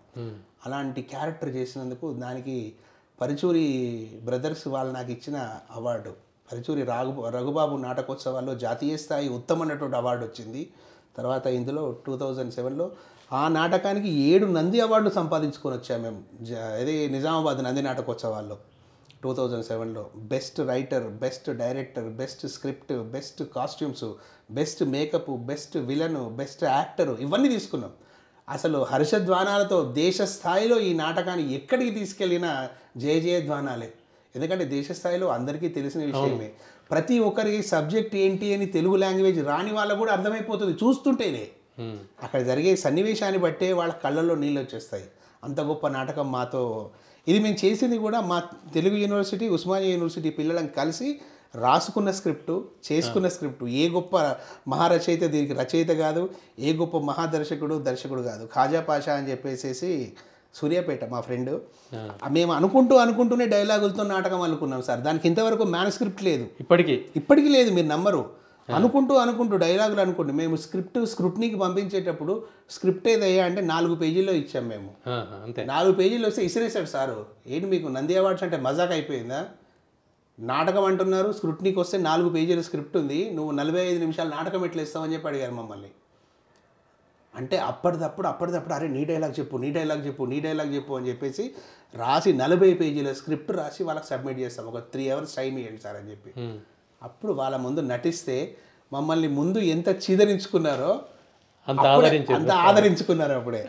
చాలా గొప్ప నాటకం బాబు, మీరు ఇంత చులకన భావంతో స్క్రిప్టే ఇవ్వకపోతే ఎట్లా చెప్పండి. ఇంత గొప్ప నాటకం ఇంతవరకు మేము చూడలేదు. ఇది ఖచ్చితంగా సెలెక్ట్ చేస్తున్నాం మేము. అది జనరల్లీ చెప్పరు ఎవరు కూడా, లిస్ట్ తర్వాత వస్తుంది రిజల్ట్ అనేది. కానీ మేము సెలెక్ట్ చేస్తున్నాము, జాగ్రత్తగా చేసుకోండి, ఒళ్ళు దగ్గర పెట్టుకొని చేయండి నాటకము, చాలా గొప్ప నాటకం ఇదని చెప్పేసి మాకు ముందే రిజల్ట్ వచ్చేసింది ఒక రకంగా చెప్పాలంటే. అంత గొప్ప నాటకం చేశాం సార్. అదొక అదృష్టం నిజంగా. ఇప్పటికీ అవన్నీ తలుచుకుంటే మేము ఎన్ని గొప్ప నాటకాలు వేసినా వేయకపోయినా ఇట్లాంటి కొన్ని నాటకాలకైనా కానీ జీవితం సార్థకం అయిపోయింది అనిపిస్తుంది అది మాకు. అది అందులో ఏదైనా డైలాగ్ జ్ఞాపకం ఉందా? అందులో ఒక డైలాగ్ చెప్తాను సార్ మీకు. పొలిటీషియన్తో ఈ దేవి అనే డైలాగ్ ఒకటి ఉంటుంది సార్. ఏమంటుందంటే, ఒరే నాకు కొజ్జలంజా అని తిడతాడు వాడు. సరే కొజ్జలంజా ఏంది, నీ బతికెంత, నువ్వెంత, మా కాలి చెప్పు కింద బతికే జీవితం నీది, నువ్వు నాకు ఎదురుపడి మాట్లాడతావే నువ్వు అని చెప్పేసి రాజకీయ నాయకుడు దీన్ని ఇంకా లొంగ తీసుకోవడం కోసం తిడతాడు. రోజు వాడు అనుభవిస్తుంటాడు కనుక ఆ రకంగా తిడతాడు. కొట్టగానే ఇది ఒక్కసారి ఒక పులిలాగా లేస్తుంది అనమాట. రేయ్ బడకావ్, ఎవడరా కొజ్జ నా కొడుకు, నేను కొజ్జ నా కొడుకునారా, నేను కొజ్జ లంజనారా, రేయ్ ప్రతిరోజు నాతో పడపు వృత్తి చేయిస్తున్న నువ్వు కొజ్జ నా కొడుకురా, రే నేను ముఖానికి రంగేసుకొని ప్రతి ఇంటి ముందు నిలబడి చప్పట్లు కొట్టుకుంటూ నా పొట్ట కోసం నేను అడుక్కుంటున్నాను రా. కానీ ఎవరిని మోసం చేయలేదు, ఎవరిని బాధ పెట్టలేదు, ఎవరిని పల్లెత్తు మాటైనా అనలేదురా. మేము కొజ్జ నా కొడుకులమా, నేను కొజ్జ లంజనా. నువ్వు కొజ్జ నా కొడుకురా రేయ్. నువ్వు పుట్టిననాటి నుంచి రాజకీయాలకు వచ్చి ఇప్పటి వరకు ఎన్ని రకాల పార్టీలు మారావో, ఎన్ని రకాల వేషాలు వేసావో చెప్పమంటావురా నన్ను? చచ్చిపోతావురా ఆ మాటలన్నీ చెప్తే. నీ బతుకు చెడ. రోజుకో పార్టీ మారుస్తావు, పూటకో వేషం మారుస్తావు, డ్రెస్సులు మారుస్తావు, అంగసౌష్ఠవం మారుస్తావు, మాటలు మారుస్తావు, కులం మారుస్తావు, మతం మారుస్తావు. ఎందుకురా నీ బతుకు? కొజ్జ నా కొడుకు నేను కాదురా, కొజ్జ నా కొడుకు నువ్వు. నీ పార్టీ కొజ్జ పార్టీ, నువ్వు కొజ్జ నా కొడుకువి. నీ రాజకీయ నాయకులంతా కొజ్జ నా కొడుకులు. మా శవాల మీద పేలాలు ఏరుకొని బతికి తినే పందులురా మీరు. నన్ను కొజ్జోడా అంటే ఊరుకున్నానేమో, కానీ కొజ్జ సమాజాన్ని మాత్రం కొజ్జోడు అని మాత్రం అనకు. మా కష్టార్జితం మీద మేము బతుకుతున్నాం, మా రెక్కల కష్టం మీద మేము బతుకుతున్నాం, అంతే తప్ప నీలాగా ఎవడి పొట్ట కొట్టలేదురా, ఎవరిని నాశనం చేయలేదురా, ఎవరిని శిక్షించలేదురా, ఎవరిని దూషించలేదురా. ఎందుకురా మా జీవితాలతో ఆడుకుంటారు? ఎందుకురా మా జీవితాల్ని ఛిద్రం చేస్తారు? అటు అమ్మా నాన్నలకు దూరమయ్యి, ఇటు సమాజానికి దూరమయ్యి మా జీవితం ఏం కావాలరా? ఒక్కసారైనా మా గురించి ఆలోచించేవారా? నీ ఇంట్లో నీ తోడు పుట్టింది ఒక్కటి నీకుంటే, లేదా నాలాంటి వాడు నీ ఇంట్లో పుట్టుంటే మా కష్టమేంటో నీకు తెలుసుండేదిరా, తెలుసుండేది. వెళ్ళిపో, వెళ్ళిపో, వెళ్ళిపో అని చెప్తున్నాను. వెళ్ళిపో, చంపేస్తా లేకుంటే. ఇది సార్ క్యారెక్టర్. భలేగా చూపించారు, నటించారు, అందులో జీవించారు. ఈ టైప్లో ఇంకా ఇంకా ఫెరోషియస్ ఉంటుంది. డైలాగ్ గుర్తులేదు, ఇది ఆల్మోస్ట్ ఒక 1.5 2 pages డైలాగు. స్టేజ్ మొత్తం దద్దరిల్లిపోతుంటుంది అనమాట. ప్రతి డైలాగ్కి క్లాప్స్, ప్రతి డైలాగ్స్కి క్లాప్స్. ఇంత అద్భుతంగా వస్తుంది అనమాట. ఇది గుర్తుంది, కొంతవరకు గుర్తుంది మాత్రం చెప్పాను. 2007 సార్, 2007లో చేసింది. ఇప్పుడు 2024లో ఉన్నాం మనం, ఆల్మోస్ట్ 18 years. మళ్ళీ స్క్రిప్ట్ లేదు, దానికి స్క్రిప్ట్ లేదు. మేము అప్పటిదప్పుడు అల్లుకొని అప్పటిదప్పుడు చేసుకొని ఏది నోటికి వస్తే దాన్ని రాసుకోవడం. అప్పుడు అలా చేసుకున్నందుకు దానికి 7 నంది అవార్డ్స్ వచ్చాయి. ఇప్పటివరకు రికార్డ్ బ్రేక్ సార్. ఇంతవరకు 7 నంది అవార్డు రాలే, ఇంతవరకు రాలేదు. ఇంతవరకు ఇప్పుడు 14-15 years అవుతుంది నంది నాటకోత్సవాలు, కానీ దేనికి కూడా 7 నంది అవార్డ్స్ ఇంతవరకు రాలేదు. అది మేము చేసుకుంది, యూత్ చేసుకుంది, మేము స్టూడెంట్స్ చేసుకునే నాటకం. ఇప్పటికీ అది చిరస్థాయిగా నిలిచిపోయింది. అది మన తెలంగాణ ప్రాంతం నుంచి రావడం గొప్ప. ఇంతవరకు ఆంధ్ర చరిత్రలో కానీ తెలంగాణ చరిత్రలో కానీ ఒక గొప్ప నాటకం 7 నంది అవార్డ్స్ తీసుకుంది అంటే just because from Telangana, just from Telangana. ఇది మనకు ఇప్పటికైనా స్క్రిప్ట్ను ముందుకు పెడితే. స్క్రిప్ట్ ఇప్పుడు రెడీ అయ్యింది, కొంతవరకు రాసుకున్నాం. మళ్ళీ మేమే అనుకున్నాము నెక్స్ట్ ముందు తరాలకు వేద్దామని, మళ్ళీ మేమే వేద్దామని చెప్పి అనుకున్నాము అదే నాటకాన్ని. మా కాజాపాష వాడు నాకంటే ఒక 1-2 years చిన్న, కానీ అందరం మర్యాద భావంతో సోదర భావంతో ఉంటాము. అన్నా చేద్దామన్నా, మళ్ళీ ఒకసారి మన పాత టీమే చేద్దామన్నా, మన అందరం కలిసి చేద్దాము అంటే, అరే మనం మారిపోయావురా, యూత్ తీసుకోవాలి ఇప్పుడు. అప్పుడు ఏంది 24-25 ఏళ్ళ వయసు మాకు, ఇప్పుడు 45లో పడ్డాం మనం పనికిరాము. ఇప్పుడు ఆ యూత్ని తీసుకుందాం. ఇప్పుడు మళ్ళీ మనం కకుర్తిపడి కృష్ణుడు, పళ్ళు ఉండిన కృష్ణుడు లాగా ఉంటుంది మనం వేస్తే. కాదు, మనం వేరే చేద్దాము అని చెప్పేసి. స్క్రిప్ట్ అయితే ఉండాలి సార్, అది ఒక గొప్ప స్క్రిప్ట్. అది దాని వేరే మేము ఇది దేశం మొత్తం వేసాం సార్. ఇది కలకత్తాలో వేసాం, మద్రాసులో, బెంగళూరులో, బెంగాల్లో, లక్నోలో, బాంబేలో, ప్రతి దగ్గర ఆడాము ఈ నాటకం. మమ్మల్ని పంపించేశారు ఎక్కడికంటే అక్కడికి. గవర్నమెంట్, స్టేట్ గవర్నమెంట్, అప్పుడు మన గవర్నమెంట్ వాళ్ళే పంపించేశారు మమ్మల్ని. అంత ఎంకరేజ్మెంట్ ఇచ్చారు, నాటకం మంచి నాటకం అని చెప్పేసి. ప్రతి ఫెస్టివల్లో, theatre festival, national level festival ఎక్కడున్నా అక్కడికి వెళ్ళేసి వచ్చాము. ఇది నాది హైలైట్ క్యారెక్టర్, నాది మెయిన్ హీరోయిన్ క్యారెక్టర్ నాది. లంగా ఓణి చుడిదార్ కట్టుకొని మేకప్ అది వేసుకొని అద్భుతంగా ఉండేది క్యారెక్టర్. చాలా అందంగా బాగుండేది అట్లా. అప్పుడు ఇది సార్ ఇది రెండవ నంది అవార్డు. మూడవ నంది వచ్చేసి నేను జ్యూరీ మెంబర్గా తీసుకున్నాను నంది అవార్డు సార్. 2000 నటునిగా కాకుండా జ్యూరీ మెంబర్గా 2000. అంటే అప్పటికి ఎన్ని నాటకాలు వేశారు జ్యూరీ మెంబర్గా ఎంపిక కావడానికి? అప్పటికి రకరకాల కనీసం 200 నుంచి 300 నాటకాలు పడిపోయాయి అప్పటికే. దానికి కొంత గుర్తింపు ఉండాలి కదా. ఎన్నో నాటకాలు, గుర్తింపు ఉండాలి సార్. మనకు అనుభవం ఉండాలి, గుర్తింపు ఉండాలి. మనం తీసుకున్న నాటకాలలో తీసుకున్నటువంటి ప్రైజులు, మనకు వచ్చిన అవార్డులు, అవన్నీ వాళ్ళు బేరీ చేసుకుంటారు. ఊరికే జ్యూరీ మెంబర్ ఇవ్వరు కదా మనకి. ఎందుకంటే అంత పొటెన్షియాలిటీ మన దగ్గర ఉందా లేదా చూస్తారు కదా వాళ్ళు. చూసిన తర్వాతనే జ్యూరీ కమిటీ వేసి అందులో మనల్ని మెంబర్షిప్గా తీసుకుంటారు. 2014లో ఉభయ రాష్ట్రాలకు సంబంధించి నన్ను తెలంగాణ ప్రాంతం నుంచి ఎన్నుకున్నారు. అప్పుడు 2014 అప్పటికి తెలంగాణ వచ్చేసింది మనకు. తెలంగాణ వచ్చింది కానీ కాకపోతే ఏంటంటే 2014 ఫెస్టివల్ రాజమండ్రిలో జరిగింది. అది అప్పుడు జరిగినప్పుడు నాటకోత్సవాలు జరిగినప్పుడు ఫ్రమ్ తెలంగాణ నన్ను జ్యూరీ మెంబర్గా, అప్పుడు చంద్రబాబు నాయుడు గారు అక్కడ సీఎం, వారి చేతుల మీదుగా jury member award, Nandi award తీసుకున్నాను.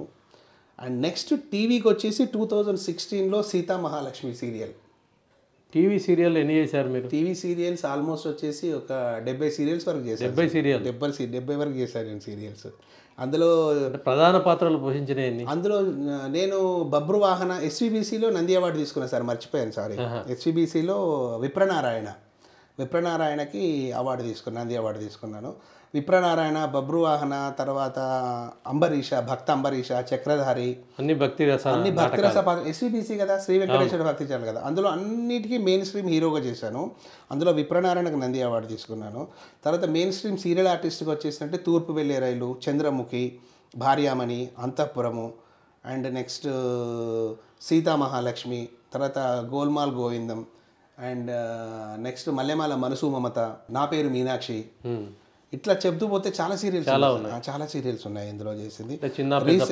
రీసెంట్లీ వచ్చేసి అత్తారింటికి దారి, ఏది విధి, ఏది మన సీతమ్మ వాకిట్లో సిరిమల చెట్టు, ఈ సీరియల్స్ ఇవన్నీ కూడా మెయిన్ స్ట్రీమ్ ఆర్టిస్ట్గా almost more than 100 episodes characters చేశాను. సీరియల్స్లో బాండ్ ఏంటంటే మినిమం ఒక 100 ఎపిసోడ్స్ దాటితే పెద్ద క్యారెక్టర్ అన్నట్టు. ఎందుకంటే స్టోరీస్ మారిపోతూ ఉంటాయి అక్కడ, పేరు అదే ఉంటుంది కానీ ఒక మనం ముందు చూసిన సీరియల్ లైన్ తర్వాత ఒక 6 నెలలకు ఉండదు, వేరే వెళ్ళిపోతుంది. ఆ రకంగా మెయిన్ స్ట్రీమ్ ఆర్టిస్ట్ అంటే మినిమం 50 ఎపిసోడ్స్ క్రాస్ అయితే మెయిన్ స్ట్రీమ్ ఆర్టిస్ట్ అంటారు. ఆ రకంగా ఆల్మోస్ట్ ఒక 70 సీరియల్స్ వరకు చేశాను నేను. అందులో 2016లో సీతా మహాలక్ష్మి సీరియల్కి బెస్ట్ కమేడియన్ అవార్డు వచ్చింది నాకు. అది నాగబాబు గారు నాకు ఇచ్చిన వరం, ఒక భిక్ష అనుకోవాలి. చిరంజీవి గారి తమ్ముడు మెగా బ్రదర్ నాగబాబు గారు, ఆయన ఆటో జానీ, నేను ఆటో రహీం అని చెప్పేసి అన్నదమ్ముల్లాగా ఉండే క్యారెక్టర్ అనమాట. ఆయన ఒక విలన్ అంటే ఒక one type of rough character. ఆ రఫ్ క్యారెక్టర్ దగ్గర ఒక సాఫ్ట్ క్యారెక్టర్ ఉండే ముస్లిం కుర్రోన్ క్యారెక్టర్ నాది. క్యాప్ పెట్టేసుకొని ట్రిమ్ షేవ్తో ఉండి అన్న నమస్తే అన్న కైసే అన్న అని చెప్పేసి ఒక కామెడీ తీసుకొచ్చే క్యారెక్టరు. ఆయనకి ఎప్పుడు ఒక అనుయాయుడిగా ఒక హెల్పర్ లాగా ఉండే సైడ్ క్యారెక్టర్ అనమాట నాది. సీతా మహాలక్ష్మి సీరియల్. అందులో బెస్ట్ కమేడియన్ అవార్డు 2016కి వచ్చింది. అది అవార్డు. అది కామెడీ సీన్ ఏదైనా పండించగలుగుతారా?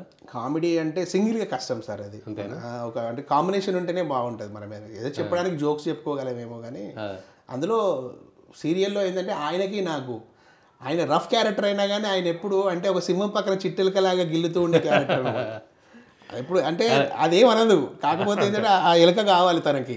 ఆ రకంగా ఒక సింహంలాగా తనుంటే పక్కన ఎలుకలాగా నేనుండే క్యారెక్టర్ అనమాట. ఆ టైప్ ఆఫ్ ఫన్నీ క్యారెక్టర్ నాది. దానికి 2016లో 2000 టోటల్ వచ్చాయి. అంటే జ్యూరీ అవార్డు కాకుండా 4 అవార్డులు, Sasirekha Parinayamu, Shapagrasthulu, Vipranarayana, Seetha Mahalakshmi. Jury award separate అది మొత్తం. అట్లాగా ఇది మనకు అంటే జ్యూరీ అవార్డు కలుపుకుంటే 5 అవార్డు అనుకోండి. అది కాకుండా 4 అవార్డు అనమాట మనకు. ఇది టీవీ సీరియల్ రంగానికి వస్తే ఈ రకంగా జరిగింది. ఇది టీవీ సీరియల్ రంగం నుంచి జబర్దస్త్లోకి వెళ్ళారు మీరు. చంద్ర అదొక టీంలో మెంబర్గా. అవును సార్. రచయితగా, నటునిగా చేశారు. అదొక గొప్ప అనుభూతి సార్ జబర్దస్త్ స్టేజ్ అనేది. ఎందుకంటే 2013 ఫిబ్రవరిలో స్టార్ట్ అయింది. అది స్టార్ట్ అయిన 8వ వారం నేను ఎంటర్ అయ్యా. అప్పటి వరకు నేను 8 వారాల వరకు చేయలేదు. నేను 8వ వారంలో ఫస్ట్ రాకెట్ రాఘవ టీంలో ఒక ఆర్టిస్ట్ అవసరం ఉంది అంటే అక్కడికి వెళ్ళాను నేను. అక్కడే రైటర్ కమ్ ఆర్టిస్ట్గా అక్కడ స్టార్ట్ అయింది నా జర్నీ. దాని తర్వాత రచరవితో కొన్ని ఎపిసోడ్స్, తర్వాత శకలక శంకర్తో కొన్ని ఎపిసోడ్స్, ఎక్కడికి వెళ్ళినా రైటర్ కమ్ ఆర్టిస్ట్గానే చేస్తూ వచ్చాను. లాస్ట్ తర్వాత ఒక 2014-15లో నేను చంద్రతో ఇప్పుడు మరి 15 ఎండింగ్లో 16లో స్టార్ట్ అయింది సార్ ఆయనతో. అప్పటి వరకు ఏంటంటే కెవ్వు కేక అని చెప్పేసి సుమారాజు క్రియేషన్స్ సుమ గారు ఉన్నారు కదా, అవును సుమ గారు వాళ్ళు ఒక కొత్త కెవ్వు కేక అనే కామెడీ షో స్టార్ట్ చేశారు. దానికి కో డైరెక్టర్గా వెళ్ళిపోయా. జబర్దస్త్ మానేసా మధ్యలో ఒక 7-8 months మానేసేసి కో డైరెక్టర్గా మనం వెళ్ళిపోతే బాగుంటుందని చెప్పేసి వాళ్ళు రమ్మన్నారు. నన్ను రమ్మన్నందుకు అటు వెళ్ళిపోయా అనమాట. అటు వెళ్ళిపోయినందుకు అక్కడ కొన్ని రోజులు చేశాను. తర్వాత తిరిగి వచ్చిన తర్వాత చంద్రతో ఫిక్స్ అయిపోయా. 2016 to 2020 వరకు అంటే జబర్దస్త్లో చంద్ర మేము అందరం ఆపేసే వరకు కూడా ఆయనతోనే ట్రావెల్ అయ్యాను. ఆయన మంచి ఆర్టిస్టు, మంచి రైటరు, తర్వాత మంచి పొటెన్షియాలిటీ ఉన్న థింకర్. తను ఫస్ట్ డిఫరెంట్ టైప్స్ ఆఫ్ స్కిట్స్ని అల్లడంలో. అయితే నేను ఎక్కువగా నేనేం చేసేదంటే కొన్ని లైన్స్ ఇవ్వడం కానీ, తర్వాత మెయిన్ స్ట్రీమ్ రైటర్స్తో పాటు వాళ్ళతో ఉండి షేర్ చేసుకొని రాయడం కానీ. కామెడీ రాయడం చాలా కష్టం సార్, మీకు తెలియదు ఏం లేదు. చాలా మనం ఒక రాయడం కంటే మళ్ళీ పండించడం ఇంకా కష్టం. పండించడం చాలా కష్టము. పండించాలంటే ఆర్టిస్ట్లో పొటెన్షియాలిటీ ఉండాలి కంపల్సరీగా. వాడు టైమింగ్ ఉండాలి. ఆ టైమింగ్ లేకపోతే మనకు మిస్ అయిపోతుంది. ఆ రకంగా తర్వాత ఏంటంటే మెయిన్గా చంద్ర టీంకి మొత్తానికి కూడా బ్యాక్గ్రౌండ్ స్కోరింగ్ అంతా నేనే చూసుకునేవాడిని. కాస్ట్యూమ్స్ కావచ్చు, తర్వాత ప్రాపర్టీస్ కావచ్చు, తర్వాత రిహార్సల్స్. మెయిన్గా ఎన్ని రిహార్సల్స్ ఉంటే అన్ని రిహార్సల్స్ ఒక మినిమం ప్రతి స్కిట్ వచ్చేసి 20 నుంచి 30 సార్లు రిహార్సల్ చేసేవాళ్ళం. ఆ రిహార్సల్స్ ప్రాక్టీస్ అంతా నేనే ప్రాక్టీషనర్గా ఉండేవాడిని.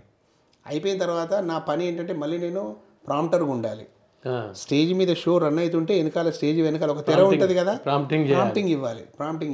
అది మెయిన్. అందుకే నాకు మెయిన్ స్టేజ్ పైన ఎక్కువ క్యారెక్టర్ పడలేదు నాకు. ఎందుకంటే నేను రైటర్గా ఉండి తర్వాత ప్రాంప్టర్గా ఉండేసరికి చంద్ర ఒప్పుకునేవాడు కాదు. అన్న వద్దన్న ప్లీజ్ అన్న, నువ్వు ముందొచ్చి నువ్వు మాతోనే ఉంటే ఎవరో మేము గంగలు కలిసిపోతావు నువ్వేమన్నా. ఆ రకంగా నాకు ఒక కొంచెం మైనస్ సార్ నాకు అది. ఎందుకంటే స్టేజ్ ముందు చేసేంత పొటెన్షియాలిటీ ఉండి స్కిల్స్ ఉండి చేయలేకపోవడం. డైరెక్షన్ డిపార్ట్మెంట్ వాళ్ళు కూడా ఒప్పుకునే వాళ్ళు కాదు. ఎందుకంటే చంద్ర అనేవాడు ముందట క్లిక్ అవ్వాలి, స్కిట్ ఓకే అవ్వాలంటే నువ్వు ఖచ్చితంగా వెనకే ఉండాలని చెప్పేసి నేను చేసి నేర్చుకున్న డైలాగ్స్ నేర్చుకున్న స్కిట్లను కూడా మానిపించేసి నన్ను వెనక నిలబెట్టారు. ఏడ్చుకునేవాడిని బాధతో. కానీ బాగానే చేశాం. కానీ అంటే ఇప్పుడు నేను చేసిన స్కిట్స్కే చూసి నన్ను గుర్తుపడతారు. అరే అన్న మీరు చంద్ర టీంలో ఆర్టిస్ట్ కదా, అవును మిమ్మల్ని గుర్తుపట్టామంటారు. కానీ నిజంగా నేను తగ్గట్టుగా ఇంకా గొప్పగా చేసి ఉంటే నా స్థాయి వేరే రకంగా ఉండేది. నాకు అంత అవకాశం రాలేదు. అదొక బ్యాడ్ లక్. కానీ సరే ఆ టీంతో కలిసి రన్ అయ్యాను, ఆ టీంతో కలిసి చేశాము, ఒక మదన అనుభూతి. తర్వాత అవినాష్ని నేను ఇండస్ట్రీకి నేనే తీసుకొచ్చా. ముక్క అవినాష్ ఉంది కదా, ముక్క అవినాష్ నేనే తీసుకొచ్చా. కార్తీక్ నేనే తీసుకొచ్చా. తర్వాత ఆదికి ఇప్పుడున్నటువంటి మనకు చెప్పే ఇప్పుడు ఏదైతే హైపర్ ఆది ఉండే కదా, హైపర్ ఆదికి ఫస్ట్ మైక్ ఇచ్చి డైలాగ్ చెప్పించింది నేనే. ఇప్పటికీ వాళ్ళకి తెలుసు. వాళ్ళు కూడా నన్ను చాలా హ్యాపీగా అన్న గౌరవం ఇస్తారు. వాళ్ళు అదే చెప్పుకుంటారు. వాళ్ళు అంటే జబర్దస్త్లోకి నేను ఎంటర్ చేయడం కాకుండా వాళ్ళు ఏంటంటే వాళ్ళు అంత గౌరవంగా నా మీద అంత ప్రేమను కురిపిస్తారు. ఇప్పటికి వాళ్ళకి ఆ కృతజ్ఞత ఉంది. ఇప్పుడు మన హైపర్ ఆది కావచ్చు, తర్వాత ముక్కు అవినాష్ కావచ్చు, కార్తీక్ కావచ్చు, లక్ష్మణతోనే మేము వచ్చాము ఇండస్ట్రీకి. అసలు లేకపోతే పాపం వాళ్ళు ఇదేంది వెంట్రులాక్విజన్ చేసుకుంటూ మిమిక్రీ షోలు చేసుకుంటూ మన వరంగల్, హుస్నాబాదు, ఈ హుజురాబాద్ ఈ ప్రాంతాల్లో చేసుకునేవాళ్ళు పాపం పిల్లలు. కార్తీక్ కానీ అవినాష్ కానీ వీళ్ళందరూ అలాంటి వాళ్ళని తీసుకొచ్చాను నేను స్టేజ్కి. తీసుకొచ్చి కెవ్వు కేకలో నేను కో డైరెక్టర్గా ఉన్నప్పుడు వాళ్ళను టీవీ షోలో ఇంట్రడ్యూస్ చేసి అక్కడి నుంచి జబర్దస్త్లోకి ఎంటర్ అయ్యేలాగా చేయడం జరిగిందనమాట. ఇది జబర్దస్త్ పర్వానికి సంబంధించి అదొక గొప్ప అనుభూతి సార్, ఒక గొప్ప అనుభవం కూడా. ఎందుకంటే అంత మంచి టీవీ షోలో అంటే ఇప్పుడున్న ప్రపంచ స్థాయిలో ఉన్న టీవీ షోలు అన్నింటిలో ఒక 10 మనం గ్రేట్ షోస్గా తీసుకుంటే కామెడీ విషయంలో Jabardasth one of the shows అది అందులో బట్ట.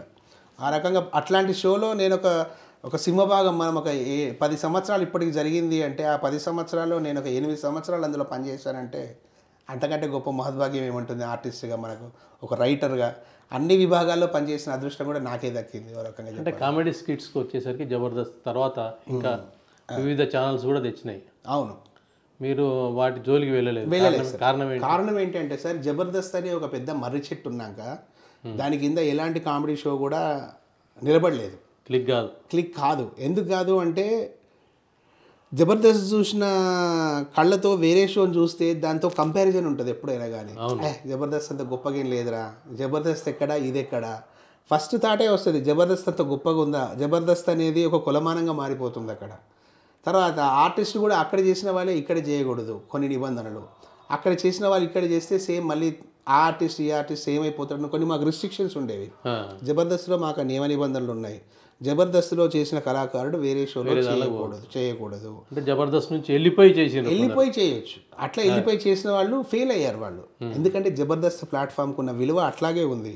ఇప్పుడు ఇదే అవినాష్ బయటకు వచ్చాడు, చంద్ర బయటకు వచ్చాడు, తర్వాత అదిరే అభి బయటకు వచ్చాడు, చాలామంది బయటకు వచ్చారు. బయటకు వచ్చేసి వేరే షోలో అదిరిందని, తర్వాత ఇంకేదో స్టార్ కామెడీ అని చెప్పేసి రకరకాల షోలు స్టార్ట్ అయ్యాయి. ఓంకార్ గారి షో, తర్వాత జీలో స్టార్ట్ అయ్యాయి. కానీ ఏది కూడా క్లిక్ అవ్వలేదు.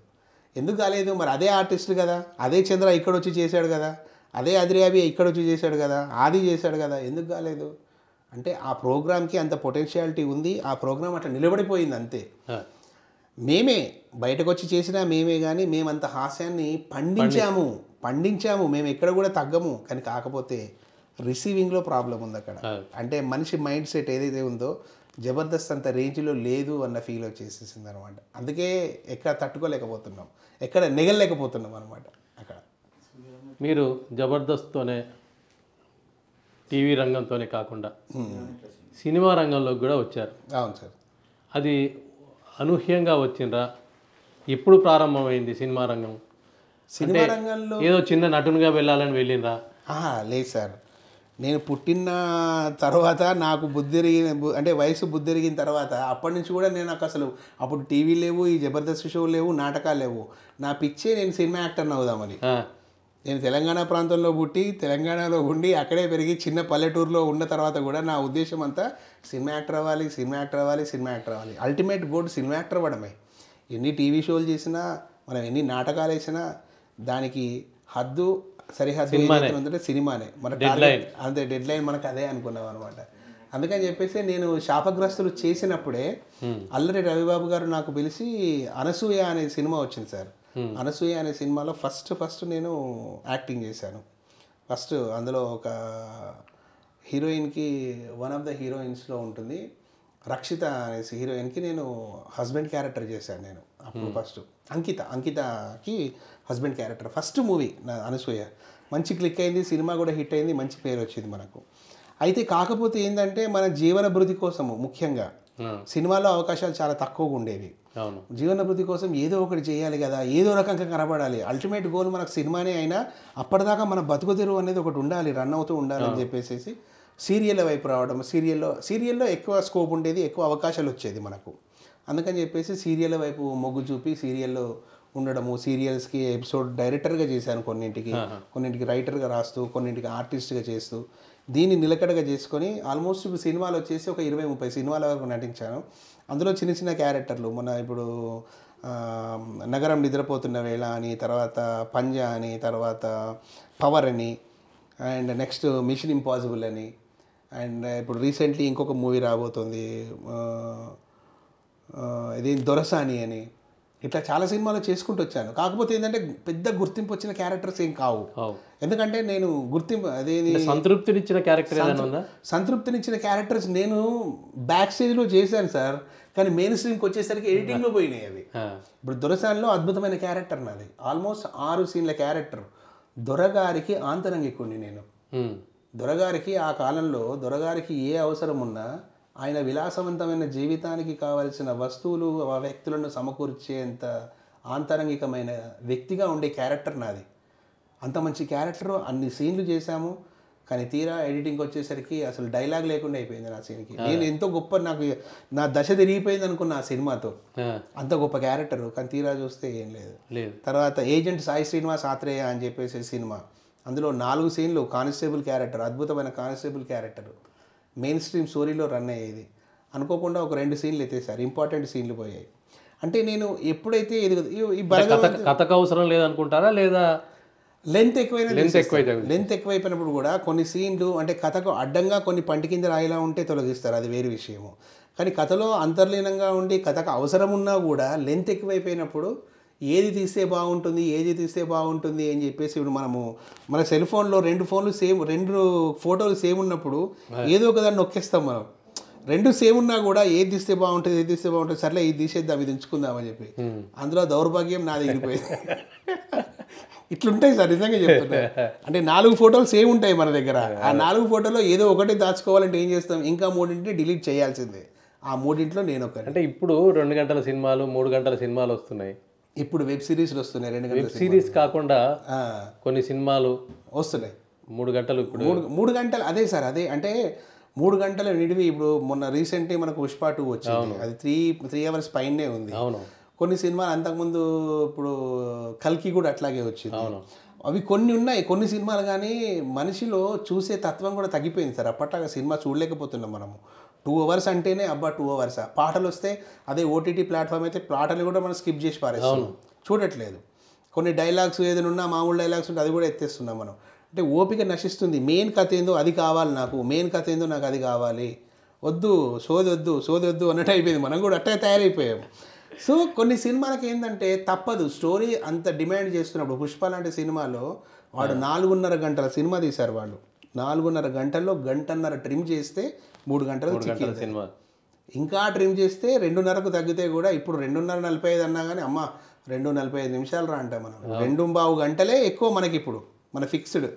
రాను అది కూడా తగ్గిపోతుంది. Already 1 hour movies 1.5 hour movies English movies చాలా 1.5 hours ఉంటాయి అంతే కదా. ఎందుకంటే వాళ్ళకి సాంగ్స్ ఉండవు. మన సింహభాగం ఏంటంటే మనకు 6 పాటలు ఉంటాయి, మన సినిమాల్లో 5 పాటలు ఉంటాయి, అవసరం లేని పాటలు ఉంటాయి, చొప్పించడానికి ఉంటాయి. అందులో 5 నిమిషాలు అంటే 5 అర్ధగంట దానికే పోతాయి, పాటలకే పోతాయి మన దాంట్లో. అనవసరం నృత్యాలు వచ్చి అంతే. వాస్తవంగా ఏంటంటే ఆ పాటలని తొలగించేసేస్తే ఖచ్చితంగా మన సినిమాలు కూడా 1 hour 35 minutes నేరుగా నడుస్తుంటాయి. అంతే, కథ నిడివి మొత్తం అంతే ఉంటుంది. సినిమాలు అంటే ఈ రకంగా నేను చేసుకొచ్చిన సినిమాలు సార్. ఇంకా భవిష్యత్తు ఉంది అనుకుంటున్నా కనుక, గొప్ప సినిమాలు చేయాలని ఉంది, మీలాంటి పెద్దలు ఆశిస్తుంటే ఇంకా చేస్తా డెఫినెట్. ఎందుకంటే నా మెయిన్ స్ట్రీమ్ అదే కనుక.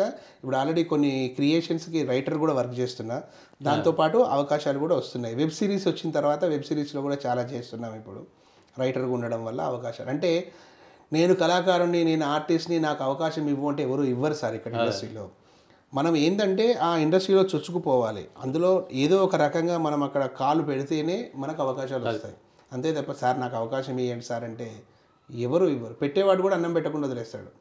అంటే మనం డైరెక్ట్గా ప్లేట్ తీసుకొని భోజనం చేస్తే ఎవరు వద్దనరు. అదే నువ్వు భయపడుతూ నిలబడి సార్ ఇంత అన్నం సార్ అంటే వాడు పెట్టేవాడు కూడా మనల్ని అయితే జాలిగానన్నా చూస్తాడు, లేదా నీచంగానన్నా చూస్తాడు. ఇండస్ట్రీ కూడా అట్లాగే ఉంటుంది సార్. నువ్వు అడుక్కుంటే ఎప్పుడైనా అడుక్కున్నవాని కిందే లెక్క. నువ్వు అడగకుండా అజమాయిషీ తీసుకుంటే నీ స్టేటసే మారిపోతుంది. అందుకే నేను సెకండ్ వేలో వెళ్తున్నా. ఇప్పుడు నేను రైటర్కి వెళ్తున్నా. నేను రైటర్కి వెళ్ళినా అంటే నేను క్యారెక్టర్ అడిగే సత్తా నాలో ఉన్నట్టుగా నేను ధైర్యంగా తీసుకోగలుగుతా. అదనమాట, అది ప్రయత్నంలో ఇప్పుడు జరుగుతుంది. లక్ష్మీ కిరణ్ అనేది మీ అసలు పేరు కాదు, మీ అసలు పేరు ఏంది? ఎందుకు మార్పు జరిగింది? అది దానికి కూడా చిన్న స్టోరీ సార్. ఏం లేదు, నా అసలు పేరు వచ్చేసి ములుగు లక్ష్మీ నరసింహారావు దేశపాండ్య. ఇంత పెద్ద పేరు ఇది, అది మా ముత్తాత గారి పేరు ఇది. అయితే ఈ పలకడం కూడా కష్టమే, చాలా కష్టం. అయితే నేను ఎవరి దగ్గరికి వెళ్ళినా లక్ష్మీ నరసింహారావు దేశపాండే అనో లేదా కనీసం లక్ష్మీ నరసింహారావు అనో చెప్పుకుంటే, అరే నువ్వెంత, నీ వయసు ఎంత, నీ పేరేంద్రా అది ముసలోడ్లాగా అని చెప్పేసి అందరు ఇదే అంటున్నారు సార్. ఎక్కడికి వెళ్ళినా నువ్వు ఇండస్ట్రీలో పెట్టుకోవాలంటే నువ్వు ఈ లక్ష్మీ నరసింహారావులు, తోకలు, బీకలు, రెడ్లు గిడ్లు కాదు, నీకు కావాల్సింది చిన్నగా షార్ట్గా ఉండాలి, తర్వాత స్టైలిష్గా ఉండాలి పేరు. అది మార్చుకో అంటే ఇదేమో ఇంట్లో మన నాచగిరి నరసింహస్వామి పేరు ఇది, ఇంట్లో మనకు ఉంది, ఇంట్లో అమ్మ నాన్న చెప్పి తంతారు ఆ పేరు మార్చుకుంటే సెంటిమెంట్ కదా సార్ మనకి. సో మరి అందుకని చెప్పేసి లక్ష్మణ్ అని పెట్టుకుందాం అనుకుంటే లక్ష్మణ్ ఇంటి చాలా మంది ఉంటాయి, చాలా మంది లక్ష్మణ్ అయిపోయారు సార్. మీరు అన్నది కరెక్ట్. అది టెక్నీషియన్ లక్ష్మణ, కెమెరామెన్ లక్ష్మణ, డాన్సర్ లక్ష్మణ, డైలాగ్ రైటర్ లక్ష్మణ, ఏ లక్ష్మణ్ అట్లా చాలా అవకాశాలు మిస్ అయ్యాయి కూడా నాకు. ఎవరెవరికో వెళ్ళి వాడు 10 రకాల లక్ష్మణులు ఉంటే ఏ లక్ష్మణ్ గుర్తింపు లేక ఆ రకంగా అది మిస్ అయిపోయాయి క్యారెక్టర్లు. సో ఇట్లా కాదని చెప్పేసి మా అమ్మని అడిగితే ఏమన్నదంటే, సరేరా ఓ పని చేయి, లక్ష్మణ్ తర్వాత కిరణ్ అని పెట్టుకో. కిరణ్ అంటే లక్ష్మీ నరసింహస్వామికి, లక్ష్మికి కిరణ స్వభావాన్ని ఇచ్చేది నరసింహస్వామి కనుక లక్ష్మీ కిరణ్ అని పెట్టుకోరా, నీకు అటు బాగుంటుంది ఇటు బాగుంటుంది. అమ్మనే సూచించింది. ఇది నీకు స్టైలిష్ కూడా ఉంటుంది, చూడడానికి వినడానికి కూడా. జనరల్లీ లక్ష్మీ కిరణ్ అన్న పేరు ఎవరికి ఉండదు, చాలా అరుదు. కిరణ్ ఉంటుంది లేదా లక్ష్మణ్ ఉంటుంది. సో లక్ష్మీ కిరణ్ అంటే యూనిక్గా ఉంటుంది నీకు ఆ పేరు. అది చాలా తక్కువ ఉంటారు, ఉన్నా కానీ చాలా రేర్గా తీసుకో, ఇది పెట్టుకో బాగుంటుంది అంటే అమ్మ పెట్టిన పేరును దాని కొనసాగింపు. అట్లాగే ఇండస్ట్రీలో లక్ష్మీ కిరణ్. ఇప్పుడు జబర్దస్త్ అని కొత్తగా యాడ్ అయింది సార్. ఎవరైనా కానీ జనరల్లీ అందరినీ జబర్దస్త్ అవినాష్ అని, జబర్దస్త్ ఆది అని అంటారు. కానీ నాదేంటంటే లక్ష్మీ కిరణ్ జబర్దస్త్ బయట పెట్టుకున్నాను నేను. నాకు జబర్దస్త్ ఇంపార్టెంట్ కాదు, జబర్దస్త్ నాకు అల్టిమేట్ కాదు. కాకపోతే జబర్దస్త్ అన్న గుర్తింపు మనకు వచ్చింది కనుక లక్ష్మీ కిరణ్ జబర్దస్త్ అని పెట్టుకున్నాను అనమాట. అది మెయిన్గా. కానీ లక్ష్మీ కిరణ్తోనే పాపులర్ అవ్వాలి, లక్ష్మీ కిరణ్ అన్న పేరే సార్థకంగా కావాలని నా ఆశ. మీరు రైటర్గా, నటునిగా ఇవన్నీ చేశారు సార్ సార్ డబ్బింగ్ ఆర్టిస్ట్ కావాలనే ఆలోచన ఎందుకు వచ్చింది? మీరు సార్ సార్ వెంట్రిలాక్విజం అట్లాంటివి ఏం రావు, ఏం రావు. అవును, రానప్పుడు ఒక పాత్రకు అనుగుణంగా మాట్లాడాల్సి ఉంటుంది. అవును, హావభావాలు, కనిపించని హావభావాలు నోటి ద్వారా పలికించాల్సి ఉంటుంది. అవును సార్, అవును. అక్కడ ఏడుస్తారా, నవ్వుతారా, ఇంకేం చేస్తారు ఏం తెలీదు. కరెక్ట్. అట్లా ఎందుకు వెళ్ళాల్సిన అవసరం అయిపోయి, ఎట్లా ఏ పరిస్థితుల వల్ల వెళ్ళింది అది డబ్బింగ్ ఆర్టిస్ట్గా? డబ్బింగ్ ఆర్టిస్టే సార్ అది. సేమ్ ఇట్లాగే ఒకసారి సినిమా డిమాండ్తోనా? సినిమా డిమాండ్ కాదు సార్ ఇది. ఆర్సీఎం రాజు గారు అని చెప్పేసి చాలా ప్రముఖ డబ్బింగ్ ఆర్టిస్ట్ ఉన్నారు. ఆయన మేము అందరి అన్నయ్య అన్నయ్య అని పిలుస్తాం. మాకు థియేటర్లో సూపర్ సీనియర్ మాకు అతను రంగస్థలం చదువుకున్నాడు, జానపదం చేశాడు, మిమిక్రీ కూడా చేసి ఆయన డబ్బింగ్లో మంచి, ఇప్పుడు విలన్స్కి అందరికీ ఆయనే చెప్తుంటాడు. విలన్స్కి, తర్వాత మనకు నాజర్ లాంటి వాళ్ళకి, తర్వాత గొప్ప గొప్ప నార్త్ ఇండియన్ ఆర్టిస్టులు ఎవరైతే ఇప్పుడు సోకాళ్ళు చేస్తున్న వాళ్ళందరికీ కూడా ఆయన మంచి బేస్ వాయిస్, గంభీరమైన గొంతు, అద్భుతంగా డబ్బింగ్ చెప్తుంటాడు. అయితే ఒకసారి ఒక నాటకం వేస్తున్నప్పుడు నేను బ్యాక్గ్రౌండ్ స్కోరింగ్లో వాయిస్ ఓవర్ ఇచ్చాను నేను తెలుగు యూనివర్సిటీలో. వాయిస్ ఓవర్ ఇచ్చినప్పుడు అన్నయ్య పైకి వచ్చాడు, ఆర్సీఎం రాజన్న వచ్చి, ఎవరికి చెప్పింది వాయిస్ ఓవర్ చెప్పింది ఎవరు అంటే నేనన్నా అని చెప్పాను. అరే ఇంత మంచి గొంతు ఉందిరా నీకు, బ్రహ్మాండంగా నువ్వు డబ్బింగ్ ఆర్టిస్ట్ అయిపోవచ్చు కదా అంటే, అప్పటిదాకా నాకు అసలు డబ్బింగ్ ఆర్టిస్ట్ అవ్వాలన్న ఆలోచన కూడా లేదు. డబ్బింగ్ ఆర్టిస్ట్ అంటే ఏం చేస్తారో కూడా తెలియదు. డబ్బింగ్ అంటే మనకు డబ్బింగ్ చెప్తారని తెలుసు, కానీ ఇది ఒక ఆర్టిస్టు యూనియన్, ఇది ఉంటుంది, ఇది ఒక వ్యవహారం, ఇది పెద్ద వ్యవస్థ అని కూడా తెలియదు నాకు అసలు. తర్వాత డబ్బింగ్ ఆర్టిస్ట్ అన్న, మన డబ్బింగ్ ఆర్టిస్ట్ అంటే తెలియదు, ఏం తెలియదు అంటే, అరే నువ్వు ముందు పని చేయి, రేపో ఎల్లుండో స్క్రూటినీస్ ఉన్నాయి, నువ్వు ఇమ్మీడియట్లీ నా పేరు చెప్పి ఫామ్ ఫిల్అప్ చేసేసి రాపో అని చెప్పేసి యూనియన్ ఆఫీస్కి పంపించాడు. నా దగ్గర డబ్బులు కూడా లేవు అన్న, నా దగ్గర డబ్బులు 500 రూపాయలు డబ్బులు లేవు అన్న నా దగ్గర అంటే, పాపం తనే ఫోన్ చేసి చెప్పాడు, 500 రూపాయల డబ్బులు మన దగ్గర అడగొద్దు, నేను ఇస్తాను మీకు, ముందు వాడు ఫామ్ ఫిల్అప్ చేసేయండి అని చెప్పేసి. అంటే ఆయన పుణ్యమా అని డబ్బింగ్ రంగంలోకి యూనియన్లో ముందు అప్లై చేసుకున్న తర్వాత మళ్ళీ అక్కడ కూడా స్క్రూటినీ ఉంటుంది. ఒక సీన్ వేస్తారు మనం ముందు, సీన్ వేసి దానికి సింక్ చేయాలి. అంటే లిప్, వాడు ఏం డైలాగ్ చెప్తున్నాడు, ఏ నాన్న అన్నం తిన్నావా అని చెప్పి ఒక క్యారెక్టర్ అక్కడ అడుగుతుంటే, మనం దాని కరెక్ట్ టైమింగ్లో కరెక్ట్ లిప్ చూసి వాడు ఎప్పుడు స్టార్ట్ చేశాడు, ఎప్పుడు ఎండ్ చేశాడో చూసి అది సింక్ చేయాలి మనం. ఏ నాన్న అన్నం తింటున్నావా, లేదా ఏ నాన్న అన్నం తిన్నావా, అది భావయుక్తంగా ఉండాలి, రాగయుక్తంగా ఉండాలి, క్లారిటీగా ఉండాలి, సింక్లో ఉండాలి. వాడు వెళ్ళిపోయిన తర్వాత నువ్వు ఏందన్నా ఆనందం తిన్నావు అని చెప్పకూడదు. వాడు ఉండి డైలాగ్ చెప్పే క్షణాన ఎప్పుడు లిప్ స్టార్ట్ చేస్తున్నాడు, ఎప్పుడు లిప్ క్లోజ్ చేస్తున్నాడు, అది చూసుకొని నువ్వు డబ్బింగ్ చెప్పాలి. తర్వాత నువ్వు అడిగేది ప్రశ్ననా, లేదా నువ్వు ఇచ్చేది జవాబా, లేదా నువ్వు మాట్లాడేది సాధారణమైన డైలాగా, లేదా నువ్వు చెప్పేది ఒక అసాధారణమైన డైలాగా, అది గుర్తెరిగి తర్వాత ఆర్టిస్ట్ చెప్పేది ఎక్కువైంది, డైరెక్టర్ ఏమంటాడు, బాబు ఆయన ఆర్టిస్ట్ ఓవర్ చేశాడు బాగా, కొంచెం తగ్గించి చెప్పండి అంటారు. అంటే తగ్గించి చెప్పాలి.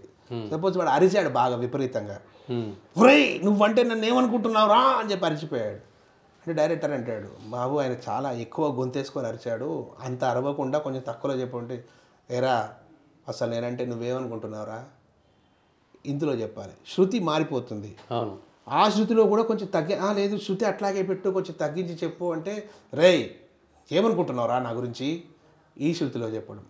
ఆ రకంగా కంపేర్. ఒకసారి వాడు తక్కువ చెప్తాడు, అండర్ ప్లే చేస్తారు వాళ్ళు, దాన్ని హై ప్లే చేయాలి మనం.